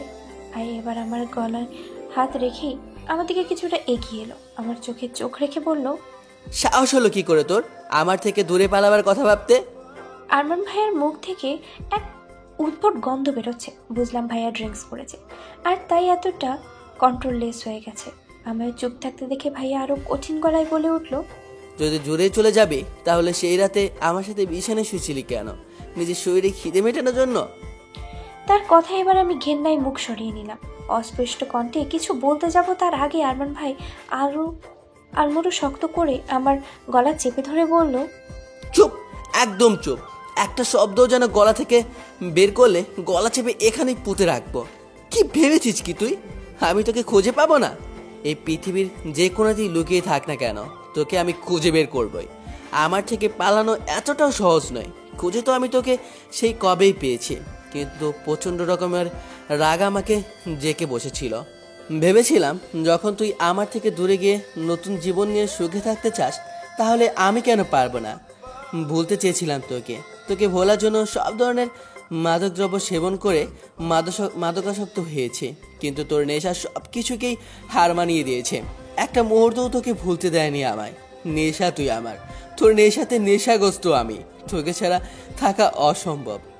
আরমান ভাই কথাগুলো বলতে বলতে আমার গলা ছেড়ে গেল। বুড়ো আঙ্গুল দিয়ে সাইড করতে লাগলো, নিজের ঠোঁট আমার ঠোঁটের একদম কাছে নিয়ে এলো। তার এমন আচরণে আমার বুক দুমড়ে মুচড়ে যাচ্ছে, ভীষণ কান্না পাচ্ছে আমার, কাঁদতে ইচ্ছে করছে, তার বুকে মাথা রেখে কাঁদতে ইচ্ছে করছে, কিন্তু আমার সব ইচ্ছেকে ধুলি চাপা দিয়ে ভাইয়া হঠাৎই আমার গাল ছেড়ে হাত ধরে টানতে টানতে গাড়ির দিকে নিয়ে যেতে লাগলো। হঠাৎ করেই আমার গালে খুব জোরে একটা চড় পড়ে। গালে হাত দিয়ে অশ্রুসিক্ত চোখে অপরাধী মতো মাথা নিচু করে দাঁড়িয়ে আছি বাড়ির সকলের সামনে। থামলে কেন কাকি? আরো 2টা কষে দাও, এই মেয়ে এটারই যোগ্য। আরমান ভাইয়ের কথা শুনে আমার কান্নার বেগ আরো বেশি বেড়ে গেল, কিন্তু আমার মা আমার কান্নাতে পাত্তা না দিয়ে আমার 2 বাহু শক্ত করে ধরে নিজের দিকে ঘোরালো। বলতে পারিস তুই কোন জিনিসটাই আমরা কোন কমতিটা রেখেছি? এত ভালোবেসেছি তোকে, নিজেরা না খেয়ে তোকে খাইয়েছি, আর তুই এত বড় একটা ভুল সিদ্ধান্ত নিয়ে বসলি। এই এদিকে তাকা, বাড়ি থেকে চলে যাওয়ার সময় একবারও কি তোর আমাদের কথা মনে পড়েনি? একবারও মনে হলো না আমরা কি নিয়ে বাঁচবো? তুই তো আমাদের একমাত্র সম্বল রে, তোকে নিয়েই বেঁচে আছি আমরা। তাহলে কোন সাহসে তুই এই সিদ্ধান্তটা নিলি? কিভাবে চলে গেলি তুই আমাদের ছেড়ে? কথাগুলো বলতে বলতে মা কান্নায় ভেঙে পড়ল। মায়ের কান্না দেখে আমারও ভীষণ কান্না পাচ্ছে। এবার বুঝতে পারছি আমি কত বড় ভুল করেছি। তাদের ভালো করতে গিয়ে যে তাদের এতটা কষ্ট দিয়ে ফেলেছি বুঝতেই পারিনি। আরমান ভাই ঠিক ছিল, আরো কিছু চড়ের যোগ্য আমি। এইটুকু শাস্তিতে হবে না আমার। মাথা নিচু করে কেঁদেই চলেছি, তখনই বড় মা এগিয়ে এলো। আমি বলেছিলাম না, এই মেয়ে যার জীবনেই যাবে তার জীবনটাই ধ্বংস করে দেবে। এই মেয়ে একবার দেখ আমার ছেলের জীবনটা কি করেছিস তুই। এই কদিনই তো ওর মুখটা দেখারও সুযোগ হয়ে ওঠেনি, যদিও কখনো কখনো বাড়ি ফিরেছে, তখন তো তার দিকেই তাকানোর কষ্টদায়ক হয়ে গিয়েছে। কি অবস্থা হয়েছে আমার ছেলেটার চেহারার, সব তোর জন্য হয়েছে। আমার ছেলের এই অবস্থার জন্য তুই দায়ী। স্টপ ইট মা, এখনো তোমার বলা শেষ হয়নি? সেদিন কিছু কম বলেছিলে যে আজ আবার শুরু হয়ে গেল? হ্যাঁ, তোমার ছেলের এই অবস্থার জন্য এই মেয়েটাই দায়ী, কিন্তু ও আমার জীবনে আসার জন্য নয়। কিছুদিনের জন্য ও আমার জীবন থেকে চলে যাওয়ার জন্য আমার এই অবস্থা। আমি বুঝি না তুমি আমার নিকৃষ্ট মানসিকতার কি করে হতে পারো। হ্যাঁ, কিছু দুর্ঘটনাকে তুমি মৃত্যুর ঘাড়ে চাপিয়ে দিচ্ছ। আমি কোনো দুর্ঘটনাকে চাপিয়ে দিচ্ছি না ওর ওপর, যা সত্যি তাই বলছি। কোন সত্যির কথা বলছো? হ্যাঁ, কাকার ব্যবসায় ধোঁকা খাওয়ার কথাটা, সেটা কাকার নিজের অভিজ্ঞতার কারণে হয়েছে। আর যদি তুমি কাকের অ্যাক্সিডেন্টের কথা বলো, তাহলে আমি বলি ঢাকায় এমন অনেক অ্যাক্সিডেন্টই হয়। তুমি কোন কোন অ্যাক্সিডেন্টের দায়ভার মৃত্যুর উপর চাপাবে? আর ওই পীর যার কথা শুনে তুমি মৃত্যুকে আজ অবধি দোষারোপ করেছো, সে কিছু বছর আগেই ভণ্ড পীর প্রমাণ হয়ে এখন জেল খাটছে। আর এখন বাকি রইল 2বার বিয়ে ভাঙার কথা। ওটা মৃত্যুর জন্য নয়, ওটা আমার জন্য ভেঙেছে। ভাইয়ার এই কথায় সবাই তার দিকে অবাক চোখে তাকালো। আমার চোখে প্রশ্নবোধক চিহ্ন আটকে রইল। আমার বিয়ে ভাইয়ের জন্য ভেঙেছে, কিন্তু কিভাবে? আমি ভেঙেছি ওই বিয়ে। আমি জানতাম মা মৃত্যুকে ততটা পছন্দ করে না, তাই তার থেকে দূরে থাকার চেষ্টা করতাম, কিন্তু আমি ওকে অন্য কারো হতে দিতে পারতাম না, তাই সবার আড়ালে আমি ওর বিয়ে ভেঙেছি। আর ওই বন্যা? মা, বন্যা আসবে এই নিউজটা খবরের নিউজ পেপারে কদিন আগে থেকে ছাপা হচ্ছিল। এটা একটা প্রাকৃতিক দুর্যোগ, যা মৃত্যু গ্রামে গেলেও আসতো, না গেলেও আসতো। তবে কি জানো তো মা, তোমার এই দৃষ্টিভঙ্গি আমি 1000 চেষ্টা করলেও বদলাতে পারবো না, যদি না তুমি নিজে থেকে বদলানোর চেষ্টা করো। বড়মা আরো কিছু বলতে যাবে, কিন্তু তার আগে বড় আব্বু বলে উঠল, উফ, কি হচ্ছে কি এখানে? এত সব কথা কেন হচ্ছে আমাকে বলবে দয়া করে। এতক্ষণ ধরে চুপ ছিলাম, কিন্তু আর নয়, বন্ধ করো এসব। আর মিতু, তুমি যা করেছো তা অবশ্যই ভুল ছিল, আর ভুলের শাস্তি তোমাকে পেতেই হবে। আর সে শাস্তি হিসেবে তোমাকে আবার আমার ছেলেকেই বিয়ে করতে হবে। বড় আব্বুর কথায় আমি চমকে উঠলাম। আমার ছেলে তোমাকে ভালোবাসে, তোমার সাথেই সে সুখে থাকবে। আর একজন বাবার এর থেকে বড় পাওয়ার আর কি থাকতে পারে? বিয়ে আবার হবে, ধুমধাম করে হবে। কি বলিস রাজ্জাক? বলেই বাবার কাঁধে হাত রাখলো বড় আব্বু। বাবার চোখ ছলছল করছে, তার সাথে আমারও। প্রায় 1 মাসের মধ্যে দ্বিতীয়বারের মতো আমাদের বিয়েটা হলো। তবে এই বিয়েটা পরিবারের সম্মতিতে, ধুমধাম করে, একদম আমার স্বপ্নের মতো করেই পেয়েছি আমি আমার ভালোবাসা। কিন্তু এই কয়েকদিনে আরমান ভাই আমার সাথে তেমন কোনো প্রয়োজনীয় ছাড়া কোনো কথাই বলেনি। হয়তো এখনো অভিমান করে আছে আমার উপরে। পরমাও কেমন ভারী ভারী, হয়তো আমায় মেনে নেওয়ার চেষ্টা করছে, কিন্তু যেই কাজটা এতদিন ধরে হয়নি সেটা এত সহজে কি করে হতে পারে? তারপরও হয়তো নিজেকে বদলানোর চেষ্টা করছে। আমি এই মুহূর্তে লম্বা ঘোমটা টেনে আরমান ভাইয়ের ঘরে বসে আছি তার অপেক্ষায়, কিন্তু তার আসার এখনো কোনো নামগন্ধ নেই। নিশ্চয়ই বাইরে তার বন্ধুরা তাকে আটকেছে। বেচারার হাল বোধ হয় আজ তারা বেহাল করে দিয়েছে। ভাইয়ার বেচারা মার্কা মুখটা ভাবতেই বেশ হাসি পাচ্ছে আমার। আনমনে তার কথা ভেবে হাসছি ঠিক, তখনই দরজা খোলার শব্দ কানে এলো। বুঝলাম ভাইয়া এসেছে। আমি উঠে তাকে সালাম করতে যাব, তার আগেই ভাইয়া সরে গেল। আমি অবাক চোখে তার দিকে তাকাতেই সে অন্যদিকে মুখ করে বলল, অনেক রাত হয়েছে, শুয়ে পড়ো। কথাটা বলেই ও বারান্দায় চলে গেল। তার এমন কথায় আমার ভীষণ কান্না পাচ্ছে। ভাইকে তাহলে আর কোনোদিনও আমার সাথে কথা বলবে না? আমার একটা ভুলের জন্য আমায় এত বড় শাস্তি দেবেও? ধুর, নিকুচি করেছে তার শাস্তি। মানে না আমি কোনো শাস্তি টাস্তি। আজ তো তাকে আমার সাথে কথা বলতেই হবে। দেখি কি করে কথা না বলে থাকে। আমি আমার ভারী শাড়িটা 2 হাতে উঁচু করে ধরে বারান্দার দিকে অগ্রসর হলাম। আরমান ভাই উল্টো ঘুরে ব্যস্ত নগর দেখতে দেখতে সিগারেটের ধোঁয়া উড়াচ্ছে। ও মাঝে মাঝে স্মোক করতো। আমি সেটাকে পরোয়া না করে সোজা তার সামনে গিয়ে রেলিংয়ে ঠেসে দিয়ে দাঁড়ালাম। আমাকে হঠাৎই তার সামনে আসতে দেখে ভ্রু কুচকে কিছুক্ষণ তাকিয়ে থেকে অন্যদিকে যাবে, তার আগেই আমি আবার তার সামনে গিয়ে তার পথ আটকালাম। এবার হয়তো আরমান ভাই কিছুটা বিরক্ত হলো। ভ্রু কুচকানোর সাথে সাথে দাঁতে দাঁত চেপে ধরে একদম আমার দিকে এগিয়ে এসে কিছু বলতে গিয়েও থেমে গেল। তার এগিয়ে আসাতে আমি কিছুটা ভয় পেয়ে পেছনে ঝুঁকে গেলাম। যা রাগ যদি চটর মেরে বসে তখন। কিন্তু আরমান ভাই কিছু না বলেই আবার সেখানে চলে আসবে, তখনই আমি তার ডান হাত চেপে ধরলাম। ভাই আবার প্রচণ্ড মাত্রায় ডেকে আমার দিকে এগিয়ে আসতে গেলে, কিন্তু আমি তার আগেই তার হাত আমার পেটের উপরে রাখলাম। আমার এমন কাজও কিছুটা অবাক চোখে আমার দিকে তাকালো। তুমি যদি আমার সাথে কথা না বলো তাহলে কিন্তু আমরা তোমার উপরে ভীষণ অভিমান করব। কথাটা মুখ ফুলিয়ে তার দিকে তাকালাম বলে। যদিও নিজের চেহারার ইনোসেন্ট লুক নিয়েছিলাম, তারপরও আমার বুকের ভেতরে এক প্রকার তোলপাড় শুরু হয়ে গেছিল। আমার কোথায় তার অনুভূতি কিরকম হবে তা দেখার জন্য অধীর আগ্রহে আমি আরমান ভাইয়ের দিকে তাকালাম। আরমান ভাই নিজের চোখে এক সাগর বিস্ময় নিয়ে একবার আমার দিকে একবার আমার হাতের দিকে তাকালো।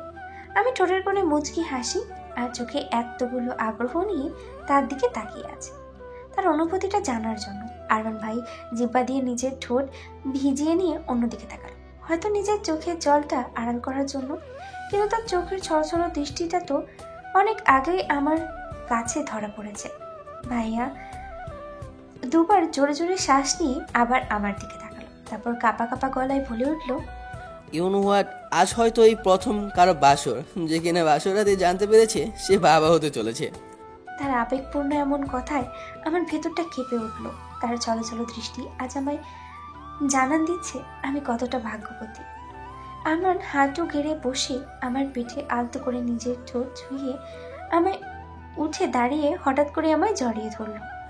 ভালোবাসি মিতু, খুব খুব খুব বেশি ভালোবাসি তোকে। তুই তো আমার জীবনে অ্যাঞ্জেল হয়ে এলি রে। অ্যাঞ্জেল? আর আমিও কি কারোর জীবনের অ্যাঞ্জেল হতে পারি? হ্যাঁ পারি, কেন পারি না?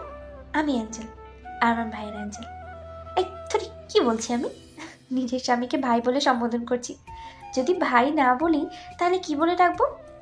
নাম ধরে? এই না না, ও আমার কত বড়, নাম ধরে রাখলে কেমন জানি দেখায়। তাহলে কি বলবো? ওগো শুনছো? ইস কি লজ্জা গো। নিজের লজ্জা লুকাতে আমি তার বুকে নিজের মাথা গুঁজে দিলাম, কারণ লজ্জার উৎপত্তি যেখান থেকে তার নিঃশেষও সেখানে। বেঁচে থাক এভাবেই হাজারো ভালোবাসা। এই সমাজের দৃষ্টিভঙ্গি পেরিয়ে সমাপ্তি।